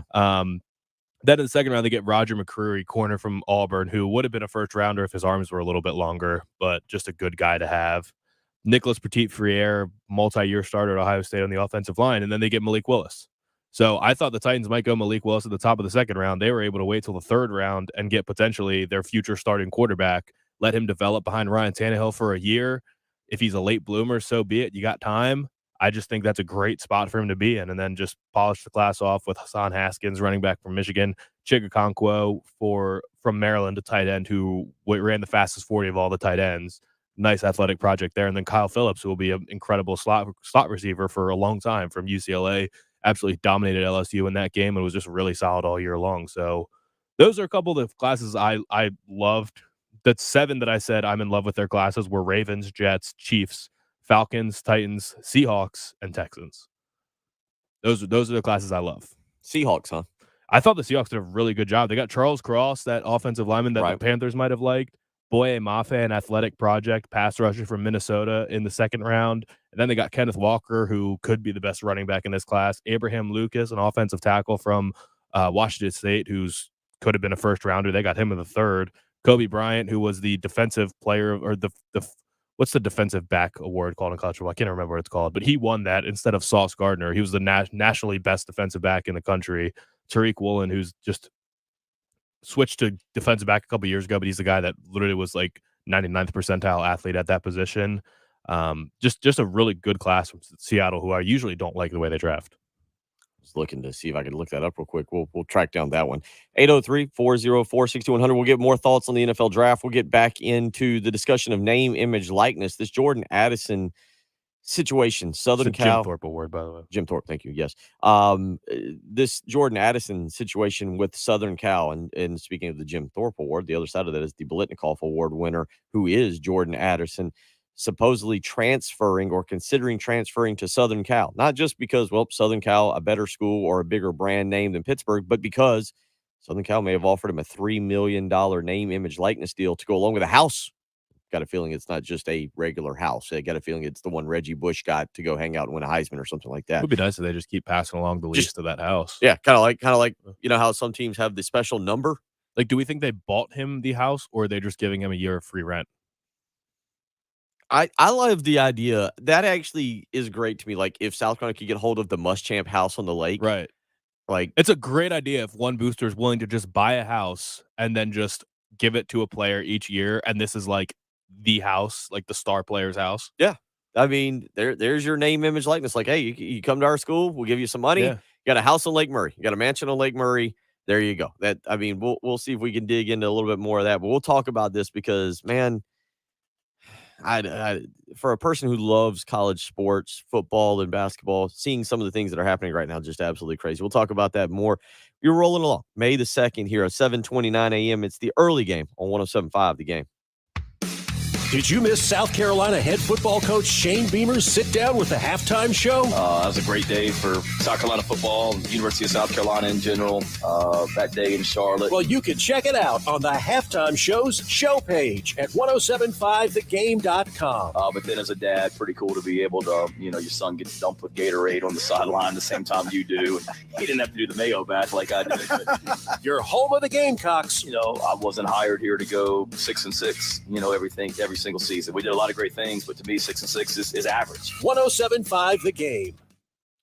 Tell you what, the draft is over. Now you're getting ready for the Kentucky Derby, and that means probably a watch party for the Kentucky Derby. So you need a good, clean house. And with Zero Res, they can provide that. Call Zero Res today and get them out there with that scientifically proven ZR water technology that cleans better than detergents. You can schedule today, 803-262-4020. Get 3 rooms of carpet clean for $119. And when you mention me, Bill Gunner at 1075 The Game, you get a hallway cleaned for free. You can also book online with ease, ZerorezColumbia.com. Right now, you need to call the cleaning pros, the MVPs of the cleaning game, especially with Kentucky Derby coming up, with Mother's Day coming up, with so many things in the month of May. You want to have a nice, clean home so when people stop by, they're impressed by your house. Call Zero Res and get 3 rooms of carpet cleaned for $119. And when you mention me, Bill Gunner at 1075 The Game, you'll get a hallway cleaned for free. Again, that phone number, 803-262-4020. You can book online, ZerorezColumbia.com. Spell it backwards or forwards. Zero Res, it's the right way to clean. Hey, if you've got a hole in your roof or you need a whole new roof, you need to call Mid-State Roofing, 356-1919. For nearly a quarter of a century, Mid-State Roofing has established its reputation as the leader in the roofing industry. Whether it's above your head or at your feet, perhaps a leaky foundation, 356-1919 is the number to call for all your roofing and waterproofing needs. The quality and craftsmanship of a Mid-State roofing system are tops in the industry, especially commercial and industrial roofing systems. If you own or you're in charge of a large building, warehouse, or industrial facility, then you're in charge of that roof. And at some point, a roof is going to need some attention. So the number to call for advice, service, results, and a commitment to customer satisfaction is 356-1919. See all that Mid-State has to offer when you click on midstateroofing.com. Tell them, Mid-State Twins. If you have a leak, let Mid-State Roofing take a peek. 356-1919, midstateroofing.com. Cards issued by Celtic Bank, member FDIC. Are you the decision maker in your company? Consider this. For the first time in decades, there's a better option for a corporate card and spend management platform. Meet Ramp, the only corporate card and spend management system designed to help you spend less money so you can make more. Most corporate credit cards offer points as incentives, but those points amount to less than their worth in real cash value. Ramp's credit cards offer you cash back, real money in your pocket. Plus, you control who spends what with each vendor. And Ramp's software collects and verifies receipts automatically, which means you'll stop wasteful spending and close your books in hours instead of days. Businesses that use Ramp add up to 3.3% to their bottom line the first year. If you're a decision maker, adding Ramp could be one of the best decisions you've ever made. And now get $250 when you join Ramp for free. Just go to ramp.com/sports. Ramp.com/sports. RAMP.com/sports. Is your mom a Gamecock fan? Hey, this is Scott for Gamecock Traditions. And if your mom cheers for the Gamecocks, Something sure to make her happy. Traditions has a huge selection of. Somebody said this commercial, he said Mother's Day is May 8th, Party flags and more that mom will but it's May 9th. Somebody text in. And our Gamecock. Heading to Gamecock Paying Traditions. close attention. 5134 Sunset Boulevard and our new location at Sand Hills by the Fountain. Happy Mother's Day from Gamecock Traditions. 1964 Gateway Supply has been a Midland leader in plumbing and HVAC. Could you really not hear the caller, Jim? Yeah, we had it. I fixed it. I fixed it. It was yeah. Is May 8th? Yeah, you're right. Hope he's wait. What did we go back and read that take? You're right. You're right. You're right. You're right.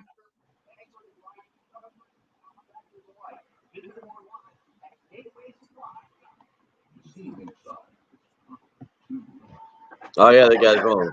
Oh, he said. I'm sorry.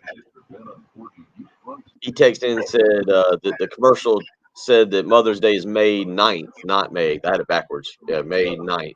It's May 8th.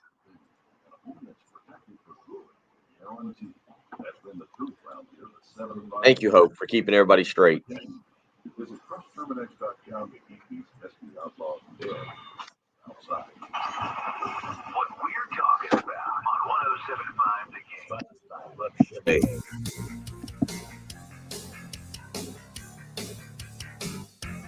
7:35 on a Monday morning, May the 2nd. Bill Gunner, Patrick Perrett, as we get you through a Monday morning before we'll turn over the program to Pearson Fowler coming up in about an hour and 25 minutes. If you want to be a part, 803-404-6100 is how you can join us this morning, talking a lot about the NFL draft. Patrick just giving his top drafts that he saw. We'll get some of the worst drafts. Those are always the ones that are more fun. Did you see what school had 0 draft picks? What? Oh, Texas? Are you giving me Texas? 0 draft picks for the second time in the last 8 years. Hard to believe. I saw that on Twitter and people talking about money and just what Texas has. And that kind of goes hand in hand with this situation. Now you know probably better than anybody how many draft picks Georgia had. Yeah, 16, I think. 15 is what I've seen. Yeah, 15. Unless they had 5 in the first round. Right. Yeah. 15 draft picks. I believe the 2018 Georgia recruiting class, they signed 26 guys in the 2018 recruiting class. 14 of them were just drafted or have been drafted. I shouldn't say were just drafted, have been drafted in the last 2 years. 14 guys out of that class in the last 2 This is years. back-to-back years where one SEC school has done this. Because last year, the same discussion happened with Alabama. They had 6 first-round draft picks, and we went through that recruiting class, and it was literally like every player went pro. Yeah, I'm looking at this class right now. Justin Fields, drafted last year, obviously. Zamir White, Jamari Sawyer, drafted yesterday. Tyson Campbell, drafted last year. Adam Anderson, not going to go down that road. Would have been drafted this year, but he was actually just indicted on a rape charge, so okay, bad situation there. Cade Mays, drafted. Brenton Cox, transferred to Florida, drafted. Quay Walker, first round. James Cook is a Bill. Luke Ford, the highest rated guy in that class that did not go pro. Don't know what Luke Ford's doing, but tough time to be a tight end at Georgia. Luke Ford is now at Illinois. He was the one that transferred back because he's from Illinois, correct? Yes, You're looking at yes. He transferred back and he did not get away. He was the center of a lot of debate because he transferred back. I think it was his grandfather was sick, terminally ill, and was sick. Was did the NCAA try and stop it or something? They didn't give him the weight. Like he was one of the ones that was a perfect example of like, hey, this is why a kid should get a waiver to play immediately. He's not doing this just to do it. He's transferring for legitimate family reasons, and they didn't give him the waiver to play. Yeah. Okay. Well, also bad time to be a tight end at Georgia. John Fitzpatrick got drafted yesterday from Georgia. He did nothing. I don't know how he got drafted other than being a Georgia Bulldog, but their tight end room is outrageously talented. Probably the best we've ever seen. And Oscar Delp's probably not even going to sniff the field, and he would have started for South Carolina. So just ridiculous talent there. Channing Tindall, Kearis Jackson, not drafted, but will be drafted. Zizo, Jalari. Yeah, this class is ridiculous. Devontae Wyatt, John Fitzpatrick drafted. Jordan Davis. Jordan Davis is like the third lowest rated player in that class. Yeah. Again, 26 players in 2018 were signed in that class. 14 of them have now been drafted in the last two. Excuse me, the last 2 years. 2 of their 3 lowest recruited players were Jordan Davis and Jake Camarda, the punter. Both of them were drafted. So not bad. Outrageous. Not bad. Yeah. So you've got that. You got a team or two that stuck out to you from the draft that was poor, that really you think let their fan base down or did not address their needs properly. Yeah, I think Arizona did a really bad job. I think Steve Keim, I don't know what is happening there, why he's allowed to still have a job, because he has botched this thing year in and year out. He's been with the team since 1999 as a scout. I don't know what he's got on the ownership, but he's a really bad general manager. And for them to trade Hollywood Brown, who was the 25th overall pick 4 years ago, trade him for the 23rd pick makes absolutely no sense. So you're trading him for a pick higher than what he was drafted for. He's mostly been deemed a bust to an extent. I mean, it's not his fault. The offense wasn't catered to him, but he's clearly worse than the other receivers in that class who were drafted behind him. A.J. Brown, DK Metcalf, Terry McLaurin, Deebo Samuel, all obviously better than Hollywood Brown, yet he gets traded for a first-round pick. When you just look at them right next to each other, A.J. Brown traded for pick 18, Hollywood Brown traded for pick 23. It's just moronic. So to do that, they drafted tight end and Trey McBride, who I like a lot. He's a good tight end. I think that was maybe a little high, but it was okay. Just the rest of the draft does nothing for me. Cameron Thomas and Myjai Sanders, both the pass rushers in their next 2 picks. They're trying desperately to replace Chandler Jones, but they're not going to be able to. It's just they had a chance to see some momentum. I think they just had to bend over to Kyler Murray and say, look, you want your college teammate, we'll pay whatever it takes to get him. And the Ravens just fleeced them. So Arizona, really bad job. I don't think they did it. I don't think they did their fan base any favors. The other teams that I don't think did a very good job, it's not necessarily their fault. Like Las Vegas and the Rams, I don't think had good drafts. Not like they had a ton to work with. The Rams never have picks, but they had a bunch of late round picks that I just didn't think that they did much with. I saw a comment about Jacoby Durant, the corner from SC State. That's good for him. It's cool that he got drafted in the 4th round. I'm happy for him. He might be good.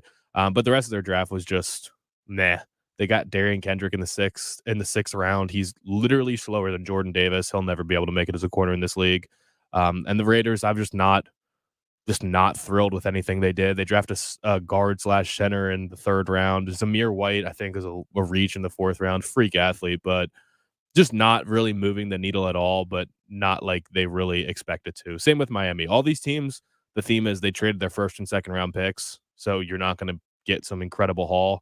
But by far the worst draft was the Patriots. I don't know what they're doing, and Bill Belichick gets the privilege of doing whatever he wants, but to trade up for a wide receiver in the second round that no one else was going to draft in the second round, and Tyquan Thornton, to draft at pick 29 a guard who should have been drafted in the second or third round, it just made no sense. And then drafting Bailey Zappi in the fourth round, it's fine to get a backup quarterback, but overall, I don't think the Patriots, I don't think they knew how to evaluate the rest of the league. I think they just look at players and say, I like that guy, let's draft him. But to have a great draft like the Jets did, like the Ravens do, you have to know what's going on around the league. And I liked this tweet from Austin Gale. 87% of the media consensus top 32 players went in round one. 82% of the media's top 105 players were drafted inside the top 105. So there is a rhyme and reason to the draft, and the rankings are wrong sometimes, but generally speaking, when there's a consensus on some players, you're not doing yourself any favors by overdrafting. So the Patriots always do this. They'll still be good, but I don't think they'll ever be a dynasty again, and I don't think they draft well. So maybe they develop guys better, and Bill Belichick gets edges as a coach, but they stink at drafting. I do wonder, they did take a quarterback that a lot of people talked about on our program, Bailey Zappi out of Western Kentucky. I didn't quite understand that. I mean, I guess you create some competition for Mac Jones, but he played well. He was like the best rookie quarterback last year. I don't get it. Yeah, I was a little confused by that one. We'll continue talking about this. We'll get into some basketball news as well, some transfer stuff from over the weekend. You're listening to the early game on 107.5 The Game. Here's what's coming up on the next Game Time. Hey, it's Heath. The NFL draft is in the books. So what do we make of it? How do we think the Panthers did? What about where the Gamecock kids wound up? We will go over all of it on Monday. Plus, of course, reaction from the baseball weekend for the Gamecocks with Mark Kingston. We will see you at 3. Game Time with Heath Klein. 3 to 6 p.m. on your home of the Gamecocks. 107.5 The Game. Shepherd's Glass Traffic Center. Shepherd's Glass, a true reflection of quality. shepherdsglass.com. And 2 incidents to report right now. The first is a collision in Richland County, River Bottom Road and Hollingshed Road. There's also an accident in Lexington on Pine Ridge Drive and Right Lane. Also, if you're driving on I-26 westbound, look out for an object in the roadway between mile markers 111 and 112. Sponsored by Midland Air Service Experts. Sweating a broken AC? There's an expert for that. Let your local experts at Midland Air Service Experts keep you cool with $50 off any repair. Call 866-EXPERTS. See website for license details. Life matters. Recently, I paid nearly $4.50 for a single gallon of gas. My first fill-up as a licensed driver was $10. I was looking to see if there was any news on Malachi Smith from the weekend. The transfer from Chattanooga. And was still passed by other motorists. The first speed limit in America was posted in Connecticut in 1901. For city driving, there was an 8-mile-per-hour limit, but you could really set up outside of town and do 12 miles. And my initial thought is that first is that things do change, and the second is that I usually dislike it. I have to remind myself that only last year's Alabama team is the answer. 6. I think I can name all 6. Mac Jones, Najee Harris, Jaylen Waddle, Devontae Smith, Alex Leatherwood, Patrick Surtain. All first-round picks. Right now, it's me, Bill Gunner, from 107.5 You'll get 30 air duct plus 15% filters and purifiers. Schedule with 0s1.com. Since 1964, Gateways Supply has been first, they are statewide, more than 15 locations.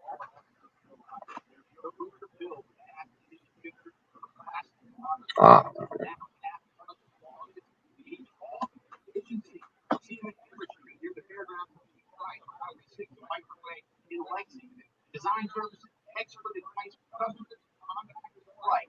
Visit them at Gateway Supply. There's nothing like hearing a song you love on local radio. With no subscriptions and no monthly fees. But there's a new bill in Congress that could stop the music. If passed, this bill would tax your local radio station simply to play the music you love.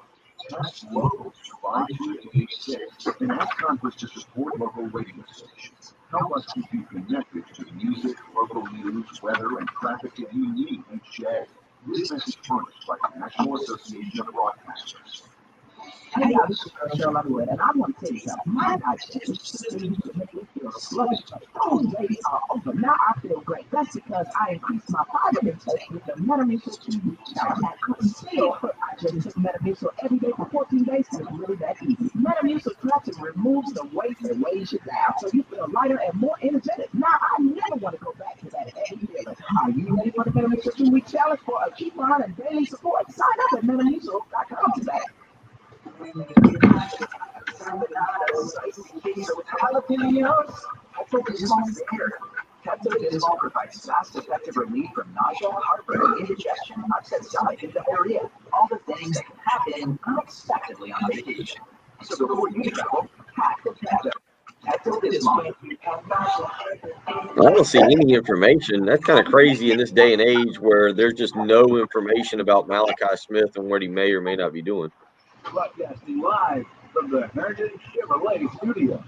It is 1075 The Game. Thank you, Larry. Shop online today and see why Herndon Chevrolet makes you smile. The early game With Bill Gunter, Patrick Perret, and Jen Jensen. on your home of the Gamecocks. 1075 The Game.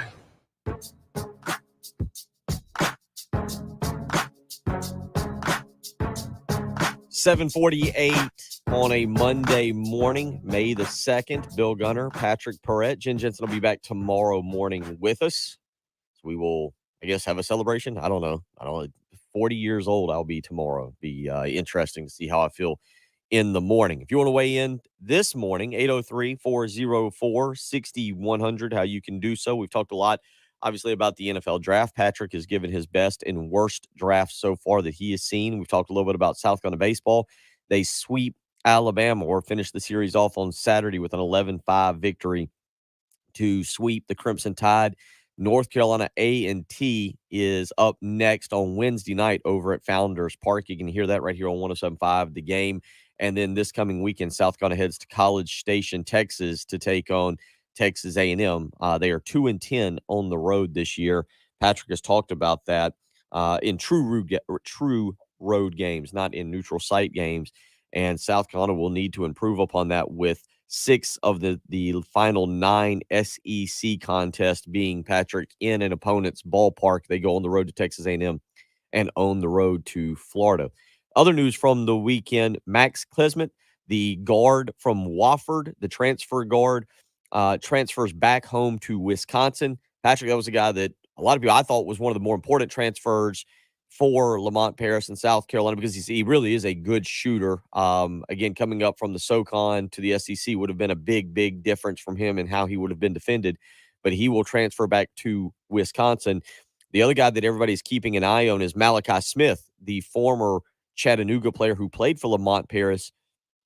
I was commenting on the live stream, and Patrick, I think you're starting to see more and more of this as how hard it is for kids to keep information under wraps when you're talking about official visits or, even making commitments or whatever it may be. Smith entered the transfer portal last week. There's been no real news where he's visiting, who is really looking at him and talking with people. He's one of the most coveted transfers out there. Duke, North Carolina, Kentucky, Michigan, Illinois are all schools I've seen associated with him or making an effort with him. Obviously, South Carolina, with their connections, Patrick, is making a run at him. But that's a young man that certainly, if you're a South Carolina fan, you saw what he did last year, averaging right around 20 points a game for Lamont Paris. That's when you're really hoping Paris can pull out of the transfer portal. Yeah, I would think that the longer it takes, the less good you feel about it too. I mean, if he had committed right away, right, or if his plan was, I'm going to get in the portal so I can go to South Carolina and follow Coach Paris, that wouldn't be taking this long. But now everybody in the country is going to want this guy. Everyone that's got a roster spot is going to want him. He's a plug-and-play guy. Has proven he can score. It's not going to be easy. This is one of his first big-time recruiting battles, and it's a different type of recruiting battle that he's got, the transfer portal guys versus high schoolers, and it's a guy that he's got a relationship with. So I mean, if he can't win this one, it's not going to get any more likely to bring in big-time players. So I've seen nothing about it other than just people, prognosticators talking about how big of an addition he would be to UNC or Michigan or Duke or whoever.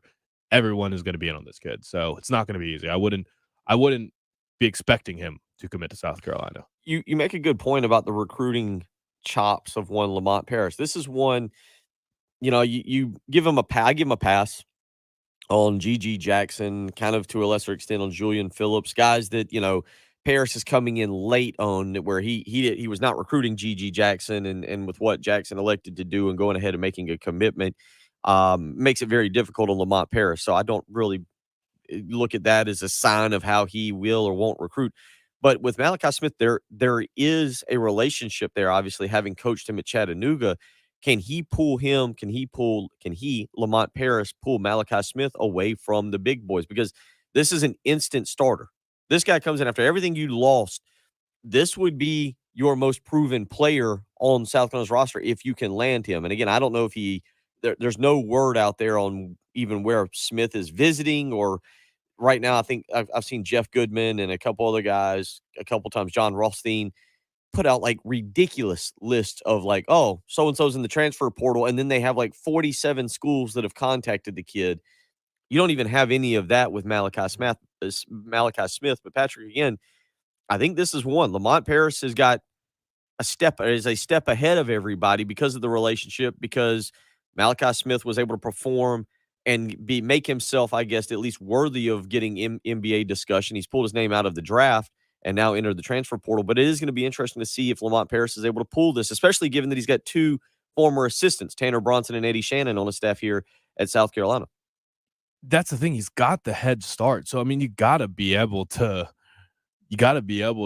use that to your advantage. And I was trying to look at his background and see if there's any like regional ties or anything. He went to Wright State at first, which is in Ohio, and he's from Indiana. I don't know if he's looking at the Midwest or what, if that's what he was trying to do, but it doesn't appear to be that way. It is weird. I mean, he's one of the most sought after people in the nation. You type his name in on Twitter and you just see all these people saying the top transfers in the country right now, like Jeff Borzello and John Rothstein and all these guys. So everyone's looking for information. Everyone wants to go. If he was taking actual visits, he was seen on campus, you'd think we would know about it at this point. Yeah, we will continue to monitor and see where. Like if he was in Columbia, had come to Columbia at any point, we would probably know, right? Especially if he was at Halls. Yeah, if he's at Halls, we instantly know. Yeah, I guess. But because last time that was not really true, though. 803-404-6100. That is how you can weigh in this morning. So a little bit of basketball news there. Not much else out there in the way of the basketball recruiting tracker. We'll continue to see there as things should be starting to die down in terms of players leaving. Now you look and see who Lamont Paris can bring in. One interesting news, I guess. It happened late last week. Patrick, did you see the story? There was the transfer from from Princeton that committed to Clemson. This was a couple weeks ago. We didn't really talk about it here on this program. Committed to Clemson, and then about 2 days later, decommitted, and over the weekend, he's a guard, and I'll have his name just right here in a second because it just completely slipped my mind as I went to tell the story. But it gives you an idea of the transfer portal. Guard out of Princeton who committed to Clemson, decommitted, and has since now committed to Michigan. It just gives you an idea of how fluid these situations are as it pertains to the transfer portal. Did you see, speaking of Michigan, Hunter Dickinson tweeting at Mark Adams? Hunter Dickinson is a word that I can't say on the radio, but just a jerk. He was tweeting at Mark Adams, said he's a coward. How are you going to deny a kid the chance to play where he wants to go? You should be ashamed of yourself. This and that. I don't know what Hunter Dickinson's problem is. I don't know what Mark Adams did, but it has something to do with player Terrence Shannon. Apparently, he blocked his transfer. But Hunter Dickinson started all the drama between Juwan Howard and Mark Turgeon last year, and that's why Maryland fans were not surprised when Juwan Howard punched a guy this year. So weird. Big-time Hunter Dickinson hater over here. Okay, totally understandable. Jaylen Llewellyn is the guard I was looking at, averaged 16 points a game last year for Princeton. And had originally committed to Clemson, but will now head to Michigan. 803-404-6100. If you want to weigh in the next hour, we'll get back into some NFL draft talk. If you want to weigh in, obviously, on Benji Norton and his life as well, you can give us a call. You can shoot us a text message on the text line. It's Bill Gunner. It's Patrick Pratt. It's the early game on 107.5 The Game. The home of the Gamecocks. 107.5 The Game. WNKT-FM, Eastover, Columbia. A Cumulus media station. If you have IRS tax problems, it can seem like a vicious cycle that never ends, year after year. Just getting the mail can be stressful and overwhelming. Don't let it ruin your life. There is a solution. Since 2000.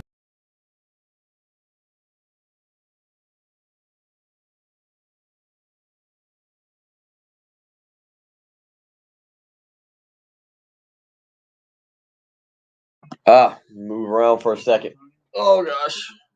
I feel like I played 4 soccer games this weekend. Rick, I don't know. I don't know about that one, considering they did just land the nation's #1 quarterback. Didn't have a great draft this year, but they'll probably have 4 defensive linemen drafted next year. And they'll probably have at least 2 first-round picks. Brian Breesy will probably be or Brussy will probably be a top 10 pick. You want to feel And Miles Murphy will probably be a first-round pick, too. something that matters. Can help change things. You want to feel like you belong. We know. We felt that way too. Unfortunately. We did something about it. We aren't just Army National Guard. So Tyler Davis will probably get drafted. Xavier Thomas will probably get drafted. just in the Army National Guard. Means we get to I don't really know who else. Our communities are in need. We get the chance to stand up and do something about it. We get to serve our own region and help the people we call neighbors. From the farmlands of Mississippi, Alabama, and Georgia. The mountains of West Virginia, Kentucky, Tennessee, North Carolina, and Virginia. To the beaches of Florida, South Carolina, Puerto Rico, and the Virgin Islands. We are here for our own towns. And together, we can make a difference. Take on with us. Visit NationalGuard.com to find Brussy, Breesy, I don't know how to say it. How do you say it? I've heard it so many different ways. Just like I've heard DJ's name said other ways, but I think we're all in agreement that it's Uyangalele now. Pretty sure. Brussy, Breesy. I'll look at the pronunciation guide on the roster if I need to. All seamlessly inside the endlessly adaptable and infinitely cozy couches. Love Shack. SAC.com. Shactionals, the world's most adaptable couch. Now, Love Shack, don't check. And now, a message from Discover about real rewards. If you're a loyal credit card customer, you should be rewarded for your loyalty, preferably with something that you actually want and something that you can actually use. Something like cashback back. Yeah, he'll probably be, assuming he comes back strong, I'm thinking him and Miles Murphy are probably both going to be first-round picks. That would be my guess. Makes sense. Discover. Exceptionally common sense. Learn more at discover.com/match. Limitations to apply.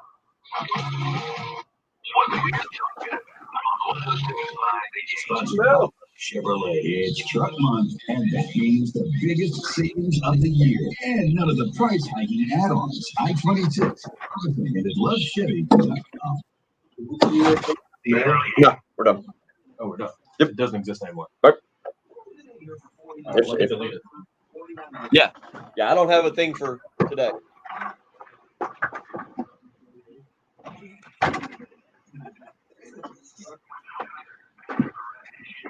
Some of the lives Jersey did an amazing job. I appreciate you. Else I was going to start off and I didn't. You can jerk all the time. So it's not like this. On your home of the Gamecocks. It's on with the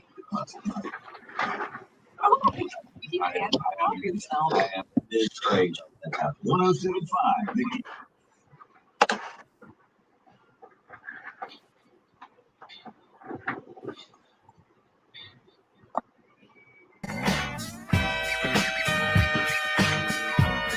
.801 on a Monday morning, May the 2nd. Bill Gunner, Patrick Perrette.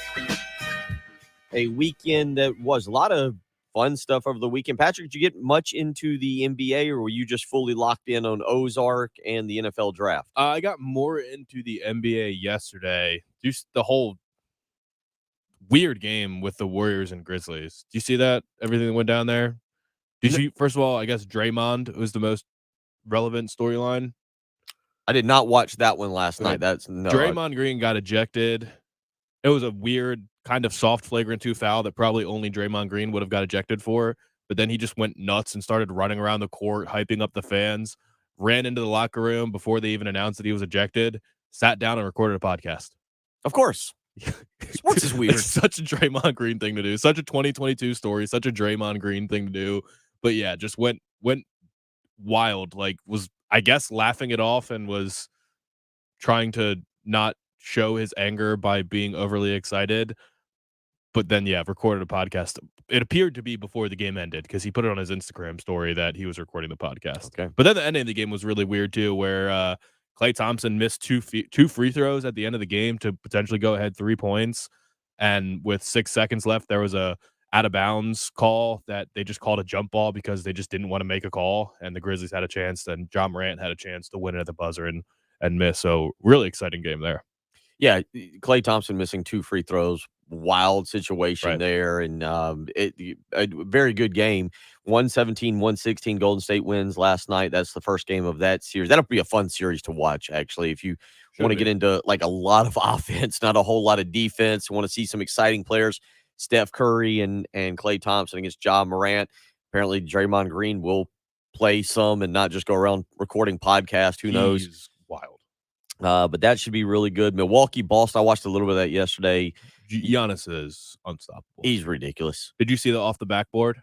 I didn't see that. I saw the one where he just plowed over Grant Williams, though. And he ended up getting, like, picked up his dribble maybe too early and was kind of double teamed, so he just, like, reached over. I don't remember who was guarding him, but threw it off the backboard and just alley-ooped it to himself off the backboard. He is, and he had a triple-double. He is the most unstoppable player I've seen in a while. Yeah, that was absolutely ridiculous yesterday. Tonight, you got a couple of games going on. Philadelphia at Miami, the start of that series, and Dallas, Phoenix should be really good too. So NBA cranking up. NHL also getting the playoffs going tonight. We've always banged the drum for the NHL playoffs, and that will get going tonight. If you want to weigh in on any of that, 803-404-6100. We'll get back into some NFL draft talk because we haven't talked as much about the Carolina Panthers, Patrick, but anonymous texter weighing in here says, I think Matt Corral was a great pickup for the Carolina Panthers. I always thought he was a special QB and will be able to translate to the NFL and be really good. Happy about that pick, and we'll see how it works. That is interesting that I feel like the quarterbacks, what can we say happened with quarterbacks at the draft when you see Malik Willis fall all the way to the 3rd round, Corral falls, Sam Howell goes in the 5th round. Like, these were guys we had an over-under of quarterbacks going in the first round of 3.5. Right. You only had one go in the first 2 rounds. It was the 3rd round. It wasn't even 3.5 in the first 2 days. Sure.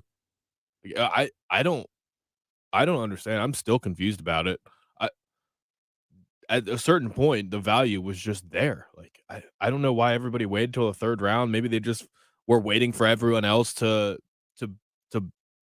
go first or to blink first, and teams were saying, look, if they're going to continue to fall, let's just build around our current roster and keep going. Like, I'm looking at a couple moments here. Like, Seattle didn't draft a quarterback at all. I don't understand it. The Falcons waited until, pick 74. So they had to be thinking about quarterback in the 2nd round, but maybe they were just crossing their fingers and saying, look, we'll try. Like, or I honestly think what a lot of it had to do with is that nobody was particularly sold on one guy over the other. So they all just kind of said, look, we'll take a shot at quarterback at some point, but we're not going to be the first ones to do it, which is maybe possible. That would explain why they all fell so far. And then by the time Sam Howell was the last one standing, it was like Washington was sitting there saying there's no one else that's going to take a quarterback at this point. We'll just continue waiting. And then they decided the time was right in the 5th round to take Sam Howell. But it was just weird overall. I don't really agree with it. I definitely don't think Kenny Pickett was the best of the bunch. And I certainly don't think he was 2 rounds better than everyone else. That was just ridiculous to me. So in hindsight, the Steelers probably could have just waited until day 2 and drafted Kenny Pickett in the 2nd round and been completely fine. I am still stunned by all of that. So But if none of them end up being starters, which is very possible, last time this happened was 2013 when EJ Manuel was the only one taken in the first round. Maybe they'll all just be proven right. Like, yeah, we were right all along. These guys all kind of stunk, and so be it. Well, so let me ask you then, who out of this draft class ends up being the best quarterback? Because you got Malik Willis in Tennessee, and I feel like there's some pieces around him that could set him up for success. I do feel like Kenny Pickett going to the most stable franchise in the Pittsburgh Steelers does set him up for success. I kind of like Matt Corral a lot, probably maybe more than the other two, because I think he's got the arm, and you mentioned it. It's just a matter of him learning the NFL system and not the college system that Lane Kiffin likes to run. Then you've got also Sam Howell with the Commanders, which, I mean, we kind of make fun of the Commanders because of Daniel Snyder, but it's not like that's an organization going 4-13. Right. They're kind of right there on the bubble. They're missing a piece or two that could really turn them into a solid team in their division. So about Bailey Zappi with the Patriots, which is strange, but he was a guy that a lot of people kind of liked. He's just behind Mac Jones now. Who out of this draft class at quarterback do you think is now given the best chance to succeed? Well, it's hard not to say Kenny Pickett because they have chosen to kind of build around him, but I wouldn't be surprised for a second if Mitch Trubisky beats him out. Like, there's no reason to think that Kenny Pickett's more talented than Mitch Trubisky. Mitch Trubisky's got a better arm. They're probably around the same athleticism. Mitch might be a little bit more athletic than Kenny Pickett. I'm really not sure, but they are just a good organization overall. That defense will always be good for them.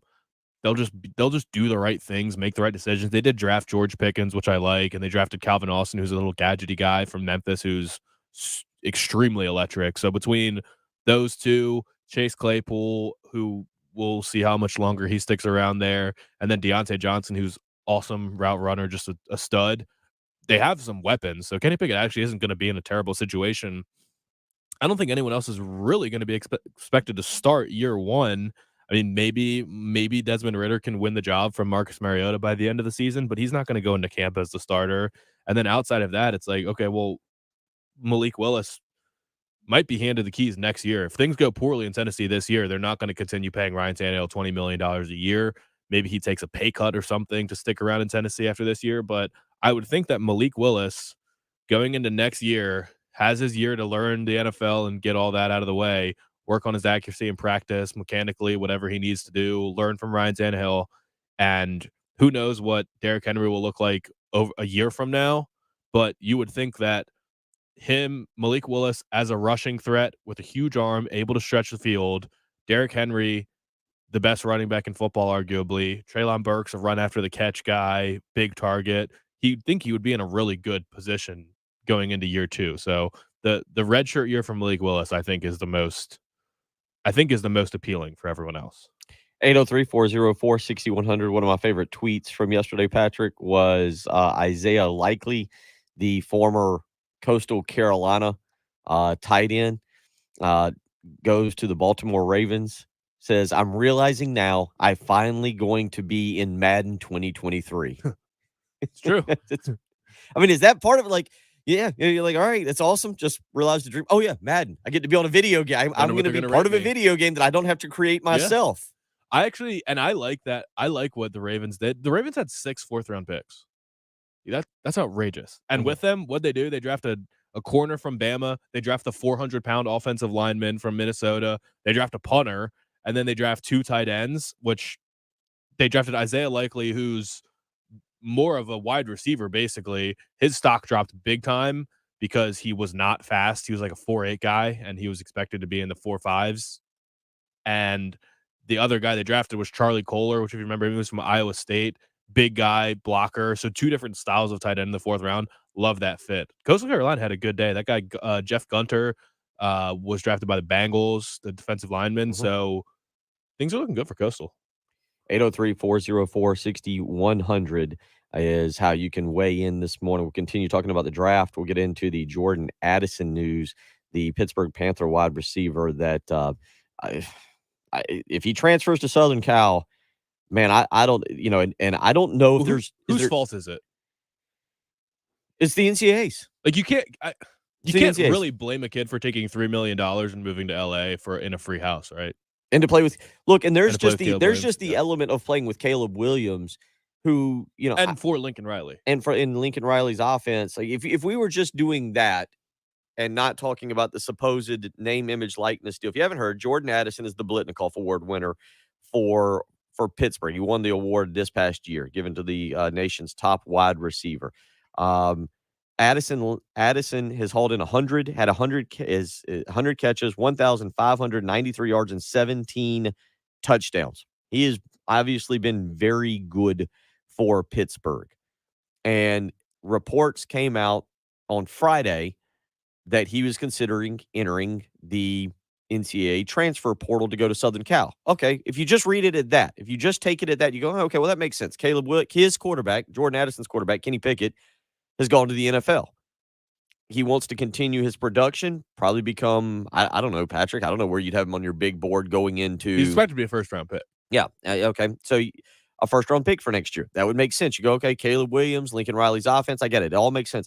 But reports have come out that Southern Cal reached out to him, tampered with him, so to speak. Pittsburgh coach Pat Narduzzi has basically said as much, and that Southern Cal is potentially offering him a $3 million name, image, likeness deal and a house, which, again, is the weirdest thing ever. Is if we'd have just said that Southern Cal was offering him a house. Yeah. Like, if we'd have said that a year ago, we're like, oh, the school's offering a recruit a house to come there, we'd be like, man, that is scandalous stuff right there. How in the world can you get away with that? Now we're like, oh, and then he gets a house too. He's going to make more than Deebo Samuel made last year. Like, Deebo Samuel took home $2 million last year. Yeah, it's what is happening here is absolutely insane. And look, again, it's hard to say that this doesn't become the norm. That through a backroom deal, well, not the norm, but for the premier players in the country. Well, yes. right. Like, there's only teams aren't going to be willing to do this for 10 to 15 kids on a team. It's absolutely incredible. Pat Narduzzi has been trying to get in touch with Lincoln Riley, called him multiple times about the issue on Friday. Pittsburgh believes that tampering may have occurred. I mean, obviously, keep an eye on this. Yeah. Keep an eye on this. How much has the perception of Lincoln Riley changed in the last, like, 6 to 8 months? Went from, like, he was just kind of a soft-spoken little, like, nerd, genius, good football coach, and now everyone kind of just thinks he's a weasel, right?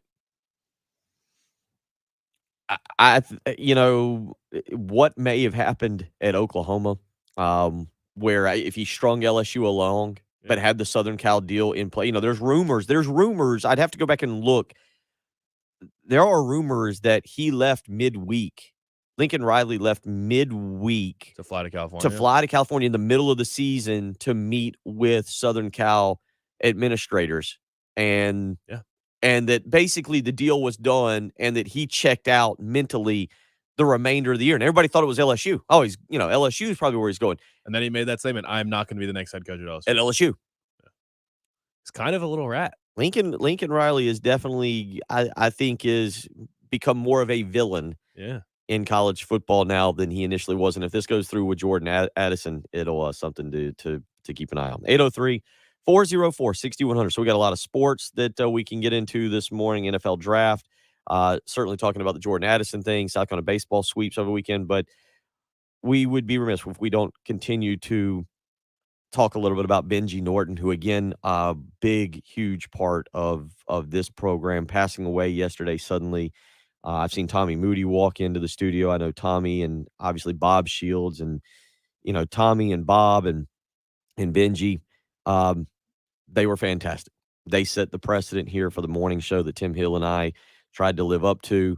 And, Benji, I've said it multiple times this morning, did a lot for me personally when I started here, and had always been a great buddy of mine. If you want to weigh in with a Benji Norton story this morning, if you met him, you always had a friend.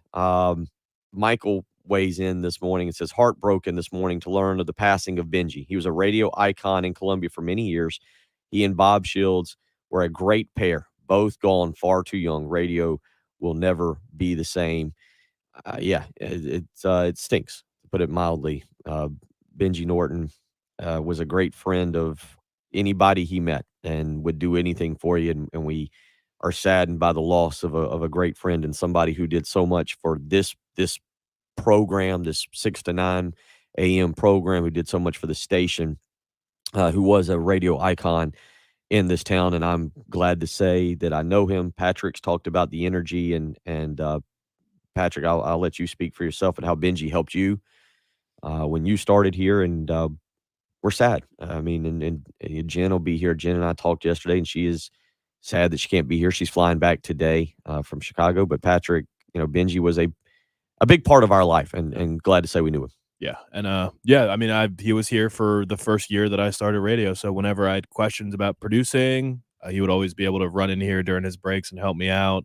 As I slowly started talking more and more, initially I was just researching stats, and eventually was able to talk more and more, and he would come in and tell me good job after segments, give you some confidence, and then just poking his head in and small talk during the breaks, and just always in a great mood. Always had something to say about Clemson, because that was a post Clemson national championship year, so a little bit different from when he was hosting the show and Carolina was dominating. It was the opposite when I had come to meet him, but just great energy. Always made the mornings fun. He would, if you were tired coming in, you'd see him poke his head out of the studio, and he would brighten your day for sure. And just definitely helped show me the ropes of radio for the first year or so that I was getting started, and it helped a lot.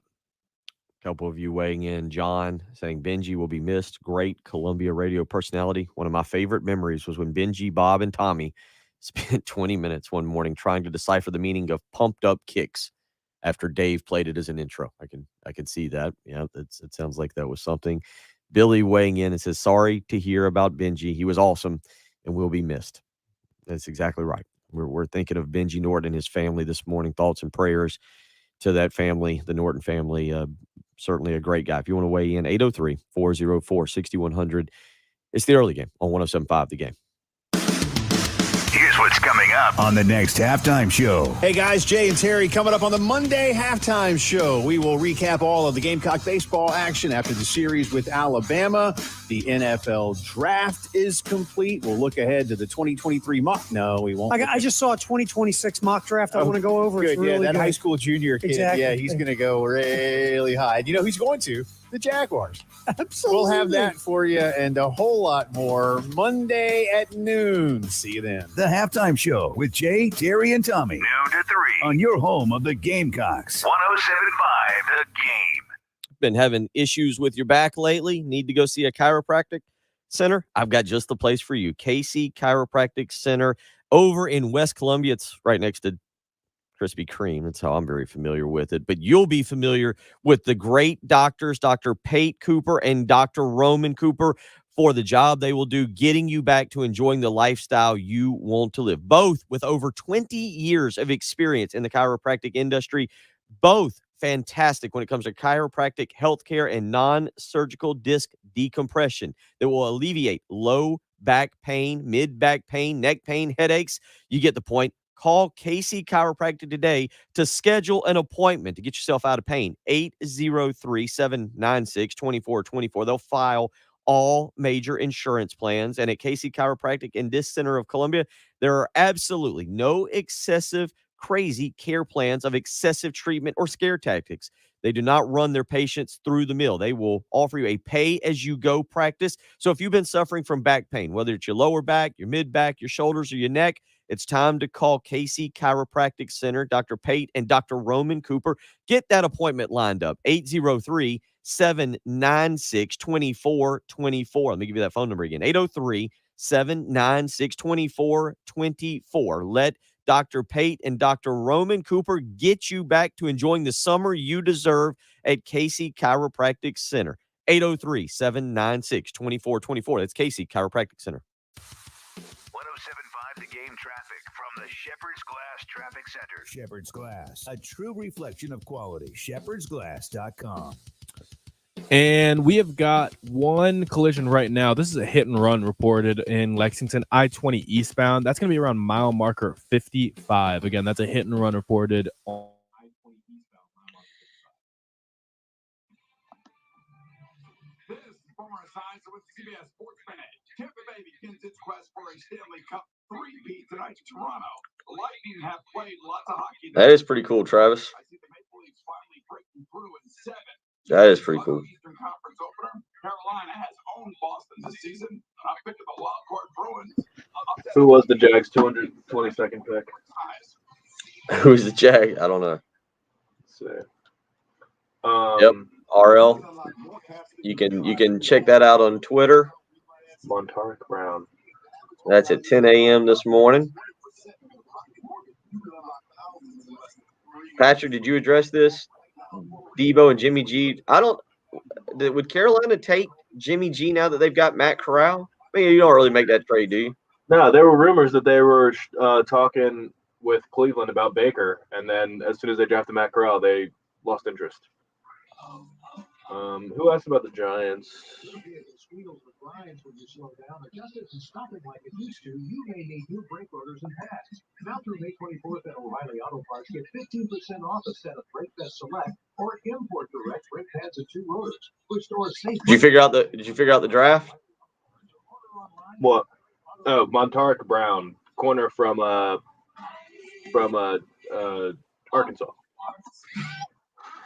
Sponsored by Taco Bell. Give yourself a new Speaking of the steroid-loaded Tennessee team, did you see their pitcher broke the fastest pitch in college baseball record? 2 Cinnabon Delights.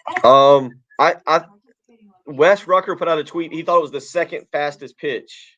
Well, initially it was clocked at 105 and a half on TV, so it might have been actually 105 or 104. Ben Joyce threw 3 pitches at 105 or better, 15 pitches at 104 or better, 28 pitches at 103 or better.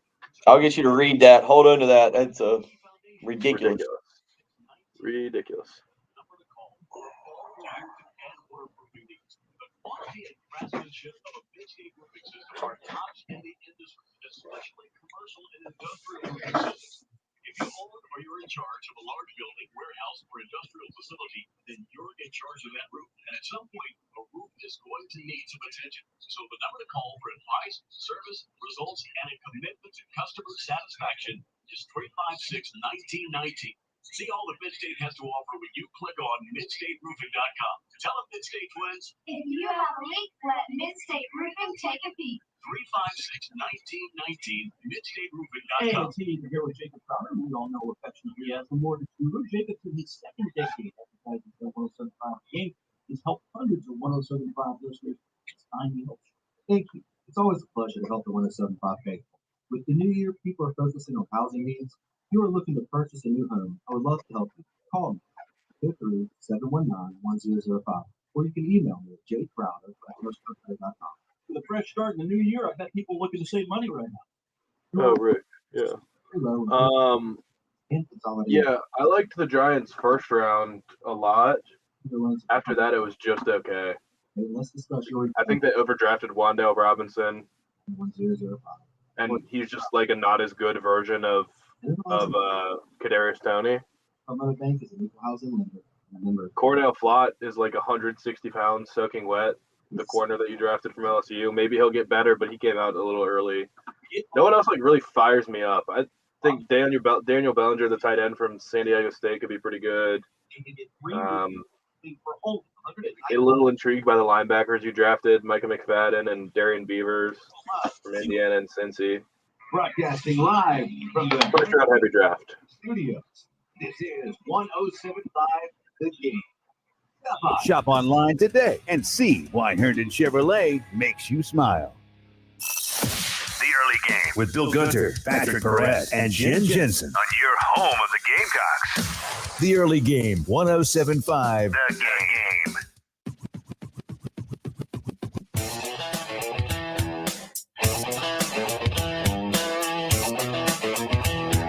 8:25 on a Monday morning, May the 2nd. A lot of sports to get into. Patrick's going to give a little breakdown.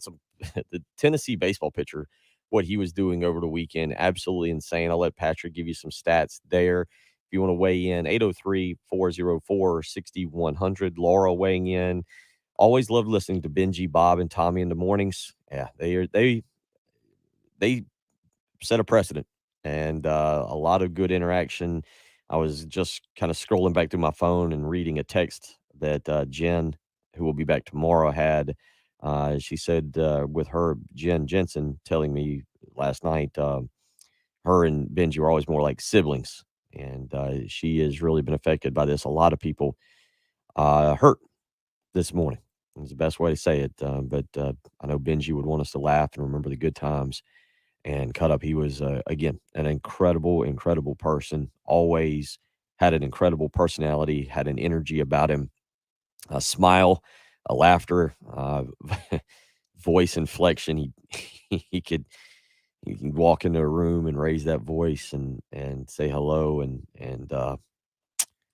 it's going to be missed. And yeah, he for a Clemson fan, he had a good sense of humor. He was a great guy. And another anonymous texter just weighing in and says, "Well, I absolutely miss that Tater. He was the reason I actually started listening to the station. Such a great radio personality. R.I.P. Benji Norton." So if you got a story you want to weigh in, I know Tommy will talk more about this. Obviously, Jay and Tommy later today. Tommy having worked for years with Benji, and then Heath Klein being around the studio. I know we're all heartbroken this morning, and keep the family in your thoughts and prayers. There is this was sudden. I'm sure that more details will come out. It's not my place to talk about it, but we certainly want to remember Benji Norton for the energy he brought, the character guy that he was, just the funny person. Like I've said, I don't think Benji will ever know how much he helped me, not just with radio stuff, but personally as well. So if you want to weigh in, 803-404-6100, how you can do that this morning.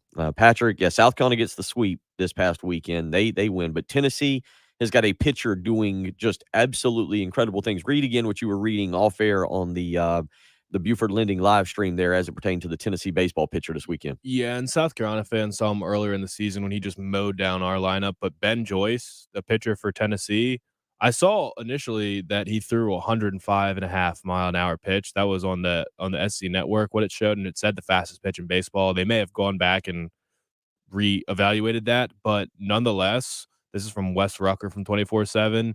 On Sunday, he threw 33 fastballs. 28 of his 33 fastballs were 103 miles an hour or more, including 15 at 104 or better and 3 pitches that topped out over 105 miles an hour. Just absolutely ridiculous. And I assume that they're the team to beat for the national championship at this point. I mean, what they can do is insane. They're not just strong offensively. They've got pitchers that are putting up numbers more impressive than what we're seeing in MLB right now. I was seeing there was an article out, I think on D1 Baseball, talking about how talented this Tennessee baseball team is, and kind of what they've been able, what they've really been able to build there. And it is kind of crazy. I would assume going in that they will be I assume maybe the favorite. Patrick, I'm kind of with you. I'm not going to sit here and pretend I know a ton about the rest of college baseball. And obviously, when you get into the NCAA tournaments, certain things can happen. You can run into a hot pitcher. Tennessee's number one, or is number one, was going into the weekend. That they really didn't do anything to jeopardize that. They're 40-4 on the season. They beat Xavier last week 10-1, and then took 2 of 3 from Auburn over the weekend. But they appear to be far and away the favorite to win the national championship. Again, that record is just ridiculous. 40-4 on the season. We'll see if anybody else can match them. Again, South Carolina will head out to Texas A&M this coming weekend, and we'll see how they perform out there. You've still got Florida on the road as well. And Florida, I point out those 2 series because, as Patrick said, for South Carolina baseball, 2-10 away from Founders Park this season. You've got the Texas A&M series and the Florida series sandwiched in between that. Kentucky will come to town May 13th, 14th, and 15th at Founders Park. But Patrick, yeah, you look at it, 6 away games, 3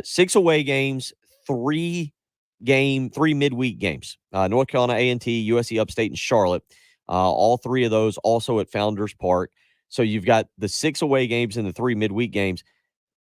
9 games, I think. Is it fair? You got to win all 3 midweek games. So then that leaves the 6 road games.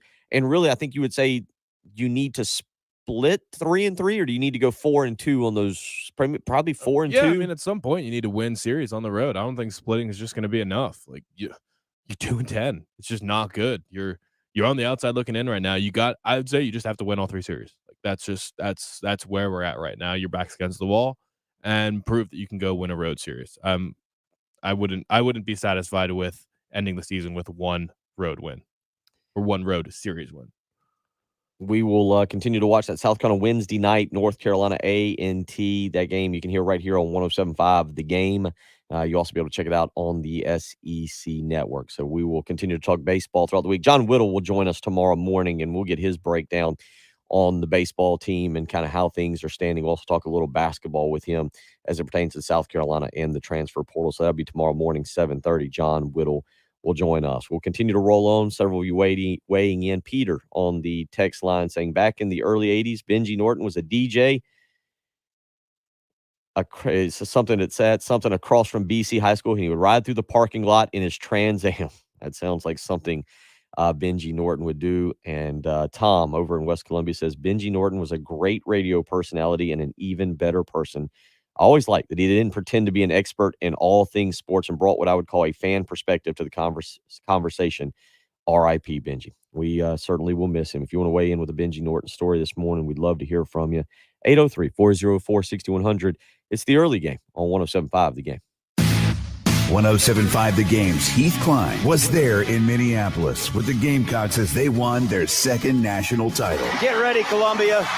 Your Gamecocks are coming home with a national championship trophy. If you missed his one-on-one interviews with former Gamecock great Kerry Rich. UConn is good. They have all of the history, all of the tradition on their side. But South Carolina is really, really good when they're clicking on all cylinders. Lamont Paris. Thanks for having me. I'm doing great.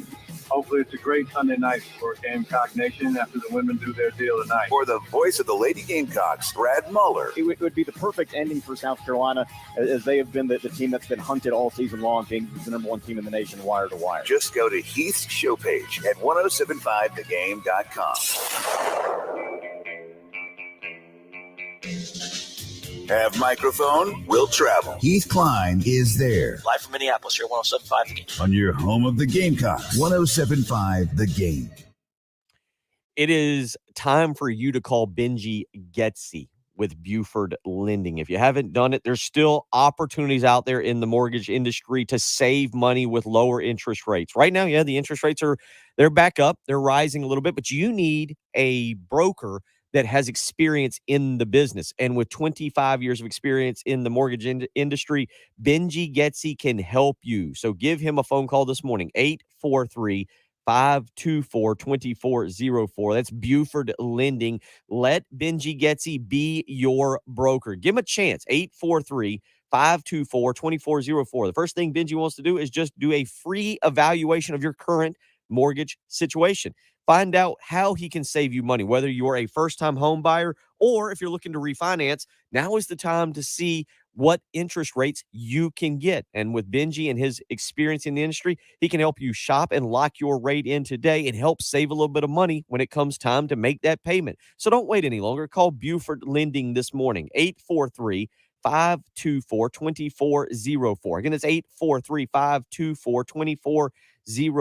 Buford Lending. They are absolutely fantastic at what they do. Named into the top 1% of wholesale mortgage brokers in the country, Benji Getsy and Buford Lending is there to make sure you get the best rate possible. 843-524-2404. Call Buford Lending today. Let Benji Getsy be your broker. When it's more than just your lawn, it deserves the Kubota Z400. Get a head-turning offer on class-leading speed, agility, simple deck height adjustments, and a quality cut. When you need comfort and performance, then you need the professional-grade Kubota Z400. Right now, get the Kubota Z400 mower for 0 down, 0% APR for 36 months, or save $300. Now through June 30th. See us or go to KubotaUSA.com for full disclaimer. Stop by Pioneer Farm Equipment in Orangeburg, 1 mile off I-26, exit 154B, or at PioneerFarmSC.com. GatewaySupply.com. Since 1964, Gateway Supply has been the Midland's leader in plumbing and HVAC supply. And now, of course, they are statewide with more than 15 locations all across South Carolina. Their showrooms are filled with bath and kitchen fixtures from classic to modern styles. Now, tap and touchless faucets. You can even talk to your kitchen sink. See them at Hamrick Street near the Fairgrounds in Williams-Brice, or Highway 6 and Whiteford Way in Lexington. Design services, expert advice for customers and contractors alike. Visit them online at gatewaysupply.net. Uneven sidewalks, pool decks, or patios? Canty can repair them for just a fraction of the cost of replacement. Call Canty Foundation Specialists today for your free estimate. Canty can fix it. Uneven concrete can be a dangerous tripping hazard leading to injury. Call the experts at Canty to permanently repair your sinking or cracked concrete. Call 753-1495 or visit cantycanfixit.com. Canty can fix it. DQ presents the sound of an all-star summer lineup. Leading off, the promising rookie, new Oreo Dirt Pie. On deck, the fan Hot favorite. girls and boys video chat pops up. They were just waiting for us to wander off. It's you with your red spoon and 6 summer blizzard flavors. Official treat of MLB. All part of the new DQ All-Star Summer Blizzard lineup. DQ. Happy tastes good. Anywhere fans go to cheer on their team, there are behind-the-scenes MVPs, ensuring everything is game day ready. We see you, Joe. Fix some seats so every fan can enjoy every game. And Allie, it keeps your stadium running smoothly from the moment the first game starts to the last play of the season. At Granger, you are our MVPs, and we're always here for you. With supplies and solutions for every industry and 24/7 customer support. Call clickgranger.com or just stop by. Granger, for the ones who get it done. Hey, I'm Ariana. Another thing I love about the Chick-fil-A spicy Southwest salad is when I take a bite, it's like, wow, I'm getting a punch from the roasted corn, I'm getting a kick from the spicy chicken. This is great. Hi, this is Tori. A little thing I love about the Chick-fil-A cocktail is the avocado lime dressing. It adds to the chicken, the bacon, and the roasted corn. It takes the salad to a whole nother level. Order a salad for delivery on the Chick-fil-A app today. Real guests pay for the testimony. By now, you know that sound. It's the sound of the Home Depot. But what about those sounds? That's actually pretty funny. It's a good question. Customizable water options, making this the sound of savings on top brand appliances. At Home Depot, how doers get more done. Save on Bosch refrigeration. Brand appliance savings at the Home Depot. Valid April 21st to May 11th. U.S. only. Gas range extra. While supplies last. See store for details. What we're talking about on 107.5. Sponsored by Merlay.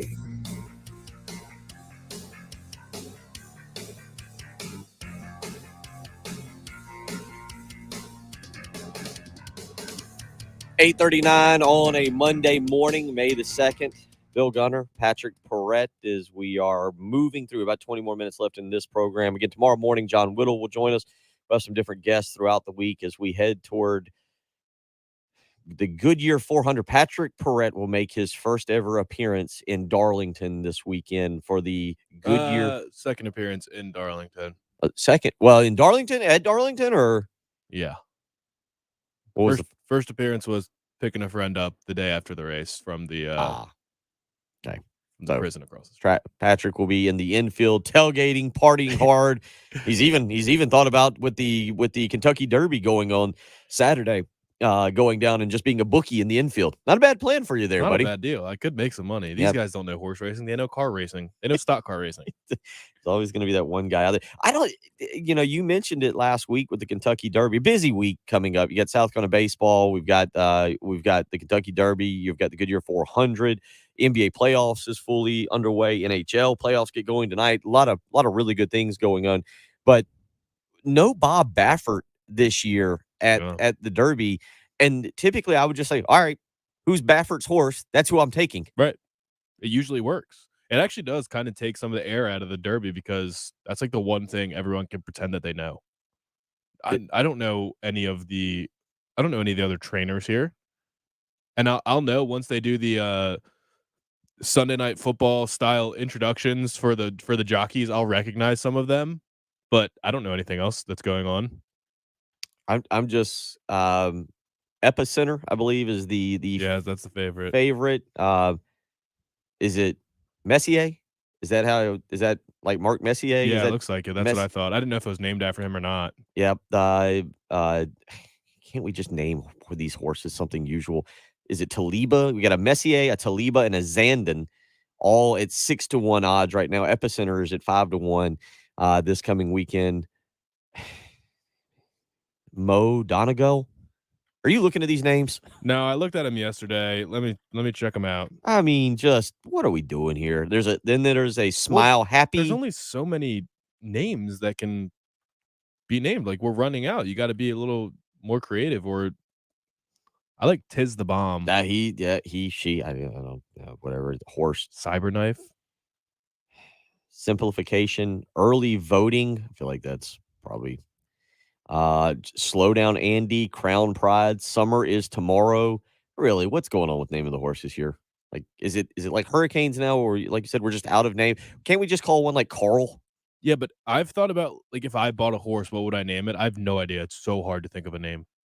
How exactly? Mildly serious question here on the program. How exactly does one name a horse? Is it like a boat where you try to come up with something kind of cute and clever to name your boat? Be creative, and it can't just be like a name, though. I mean, can't we I just typed in the racehorse name generator. And what is your favorite color? I'm gonna say red. What do you wish for most? Power, luck, wealth, or health? Wealth. Mm-hmm. What is your best trait? Passion, stamina, talent, openness, or strength? Openness. Name my horse. Fierce Money. Fierce Money. And I actually could get on board with that one. I like that one. That's not a bad one there. Okay. So, yeah, apparently that's how we name horses now. Yeah, you can see that Kentucky Derby this weekend.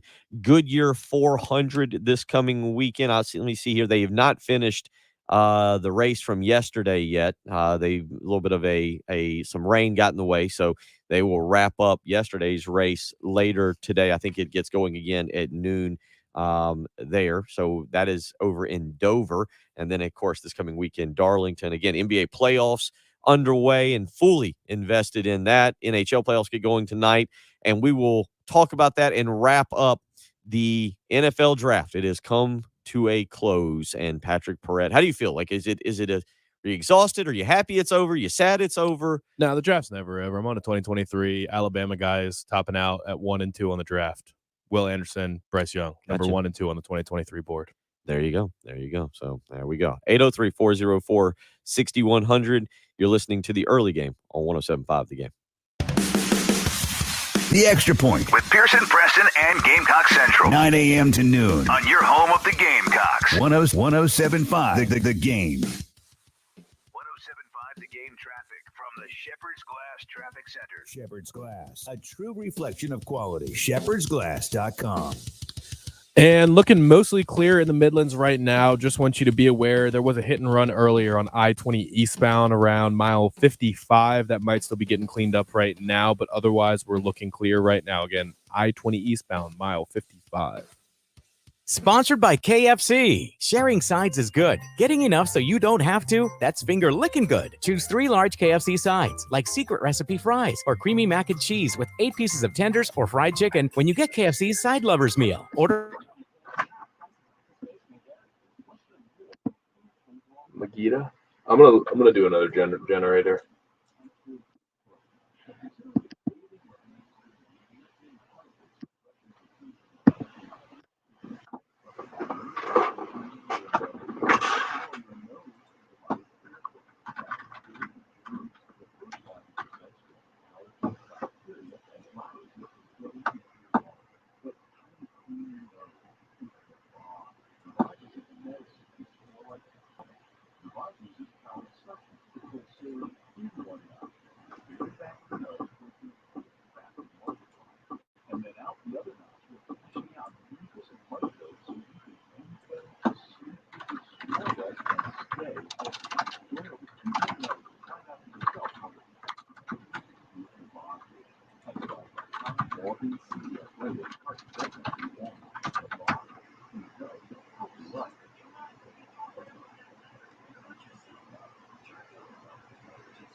Phil, no, we can hear you.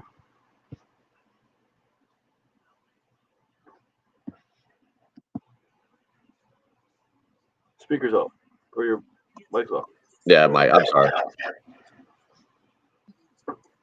It's probably a good thing, too, because I was yelling about a kid on Twitter, a 2028 basketball prospect who just dribbles to half court and takes a shot.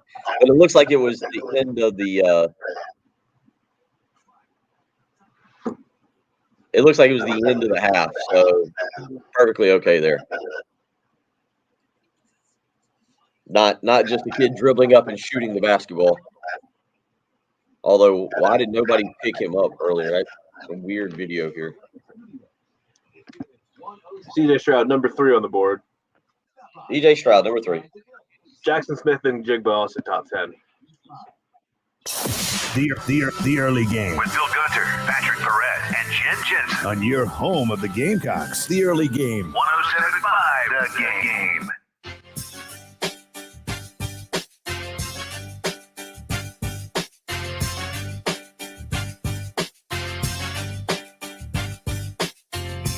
Final segment of the Monday morning edition. Jen will be back with us tomorrow. And we will weird place trying to do this show today. I appreciate everybody joining and weighing in throughout the morning as we remember Benji Norton, everything he did for this show when he and Bob Shields and Tommy Moody were doing their thing, and the entertainment that they brought to this media market, and obviously unfortunate that Bob Shields passed away, and now Benji Norton passing away yesterday, and just sad news. And I appreciate every one of you weighing in this morning with stories. Certainly, I know Tommy Moody will want to hear it later today. Jen was very heartbroken last night. A lot of people, the Columbia community lost an absolutely great person yesterday in Benji Norton. So I appreciate everybody joining us this morning and weighing in. And I said it's a weird place because, Patrick, as I'm trying to prepare for the week, do the show, I was like, well, Tuesday's show will be pretty easy. Just make it a birthday celebration because I turn 40 tomorrow. We'll just goof off for 3 hours and eat way too many donuts, and we'll cut up about that. Wednesday, I've got to pay off our wager Thursday. We got to get the Wheel of Agony up and running, which is right there next to you. We It just is need right to get next to me. It's just not assembled yet. It's not assembled. So, you kind of thought everything would be more lighthearted this week, but certainly this morning we all have heavy hearts remembering Benji Norton. But tomorrow morning, Jen will be back, and yep, I'll turn 40, big 40. I feel like 40's the new 30. I feel like you really haven't started living until you turn 40 just yet. So I feel very young, very, very excited. So we'll do all that tomorrow and let Jen do her own thing of remembering Benji as well. Lester weighing in says Benji was the absolute best. I loved his Clemson takes. Yeah, and that's how we'll remember him. So if you want to weigh in certainly throughout the day, you can continue to do that. Thoughts and memories of Benji Norton. 803-404-6100. Patrick, Dogman has helped us out here a little bit as it pertains to our naming of horses. He says if you name a horse, it has to be approved through either, and I'm going to assume he meant Thoroughbred Association. Spell check got him. He said the Third Bred Association. That'd be strange. But Dogman saying if you name a horse, it has to be approved through the Thoroughbred Association. So you just can't name it anything you want. Makes sense. I mean, I still don't know how we're arriving at some of these names. You can pretty much name it whatever you want. It just can't have expletives or probably like sexual innuendos. That's probably about the extent of it. I would imagine you can name it whatever you want. It can't have that and be a race horse. It can be a horse out in the backyard that the kids play with and ride around. But I'm imagining you cannot enter it into the Kentucky Derby. Does any like classic horse name stand out to you that you loved? I'm just looking through the winners of the Kentucky Derby, and I mean most of them are just good names. I like I'll Have Another from 2012. That's a good name. California Chrome's a good name that flows off the tongue. And then the Triple Crown winner, American Pharaoh, that's a good name. Yeah, that's a good horse name. I'm with you. There have been Orb. you like orb? Not really. I don't really get it.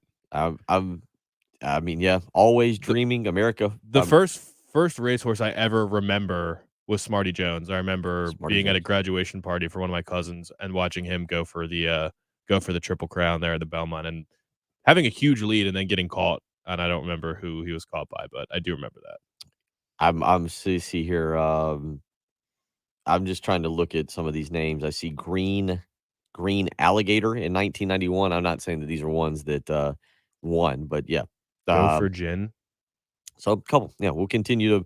Maybe we'll come up with our own horse names throughout the rest of the week. But who thinks of Secretariat? I don't know how you come up with that name. That's my point on this. Is like I'm not sure. But that's not even a word. Like, you just create a word, right? I believe some of them make sense. Like, okay, forward pass. That's a fun football themed name, but it makes sense. But how did you just come up with the name Secretariat? I don't get it. Yeah, not sure. Maybe I'll watch Seabiscuit this week. Just get ready. We'll keep working on this. 803-404-6100 is how you can join us here. Final few minutes. Ace, we got to get you up earlier and be a part of the program. I'm looking at Ace's last few text messages, and they're all right around 8:40, 8:51. Ace does ask, and we'll get you to recap real quick. Who was Patrick's winners and losers from the NFL draft? Patrick did this a little bit earlier, but real quick, Patrick, winners and losers from this past weekend. The big winners, the Ravens, the Jets, the Chiefs, the Falcons, the Titans, the Texans, and the Seahawks. Those are my big winners. If I had to pick one, I don't know, maybe the Ravens. That's who everybody's on, but I think the Chiefs lost Tyreek Hill, and they did everything they could to replace him with those picks. They're going to be really good. They improved their defense. They got another receiver in Sky Moore who's going to be a stud. Chiefs are going to be a problem. They're not going away anytime soon. The losers, mostly teams that didn't have much capital to begin with. The Raiders, Rams, and Cardinals all were losers in my mind. Miami was a loser in my mind, but Miami and Las Vegas both traded a bunch of picks for Tyreek Hill and Devontae Adams. The Rams never have a first-round pick. They won't for the next decade, basically. And Arizona had to trade a first-round pick for Hollywood Brown, and now they're going to have to pay him a boatload of money. Absolutely no reason to do it other than keeping Kyler Murray happy. College teammates reunited, but it doesn't make their football team substantially better. So Arizona Cardinals, also big losers. Steve Keim is a big loser and has been a big loser for years. He's a terrible GM, and I don't know what he's got on the ownership, but he shouldn't have a job. And also, I want to get to this question here, as this is actually an interesting question, and it's as it pertains to a team South Carolina will play this year. Billy asking, let me go back to Billy's question here. He says, with Georgia having 15 players taken in the draft, what kind of shape do you think they'll be in this coming season? That's a good question, Patrick. I mean, you look at you're starting to get ready for the 2023 draft. You're all fired up. What is the talent level for Georgia as it stands today look like for 20? We know they've recruited well. Yeah. Okay, but where does that talent going into next year? Well, defensively, I assume they'll be okay because Nolan Smith decided to come back to school. He could have been drafted this year. He's a former number one player in the nation, the pass rusher there. He'll get drafted next year. Jalen Carter, the best defensive lineman in college football right now. He was the best defensive lineman on that team last year. Maybe Clemson fans will disagree that Brian Breesy will be the best lineman in football next year, but Jalen Carter would have been a top 10 pick this year. Absolute freak. So he'll be back and they'll be great there. Keely Ringo was a redshirt freshman, started at corner last year. He's a good player. Offensively, I really don't know. I mean, losing Jermaine Burton is a blow because he was their best deep threat, but Kyrus Jackson's back, and I don't know that there's ever been a more talented tight end room than what Georgia has right now because Darnell Washington is an NFL tight end. Eric Gilbert, if he can come back and play, is an NFL tight end. Brock Bowers is the best of the bunch, and he's not going to be draft eligible. He's a true sophomore. And then Oscar Delp is a true freshman there. Like that's an outrageous tight end room. And I maybe they just play with 3 tight ends on the field at one time. But offensively, I would be maybe a little bit concerned. Maybe it's breakout time for Kendall Milton and Kenny McIntosh at running back. I don't really know. But I'm not a Stetson Bennett guy. Going back to your point there about Georgia, it'll be interesting to see how much they can replace. Obviously, again, they've recruited extremely well the last several years, so certainly a team that'll be right back in contention for a national championship. They'll just be doing it all with basically brand new guys. Pearson Fowler up next. We will be back tomorrow. Jen will join us. just not a lot else to say. It's a tough morning, and I appreciate everybody being a part and joining us this morning as we remember Benji Norton, who, again, such a huge piece of this station, of this program, of a lot of people's lives. A lot of you weighing in this morning with different memories of Benji. Lori weighing in with a great story about winning an opportunity to play miniature golf at Frankie's with Bob against Benji and another contestant. Says, we had such a great time. He had the most fun personality, especially for a Clemson guy. Keep the Norton family in your thoughts and prayers. We'll be back tomorrow. Jen will join us, and we will have a good time, and we will do our best to remember Benji, celebrate my birthday, and get your week going. It's the early game, 107.5 The Game. The home of the Gamecocks, 107.5 The Game. All right, everybody. Definitely send prayers. We'll see you tomorrow. I'm sure Jen will have more to say.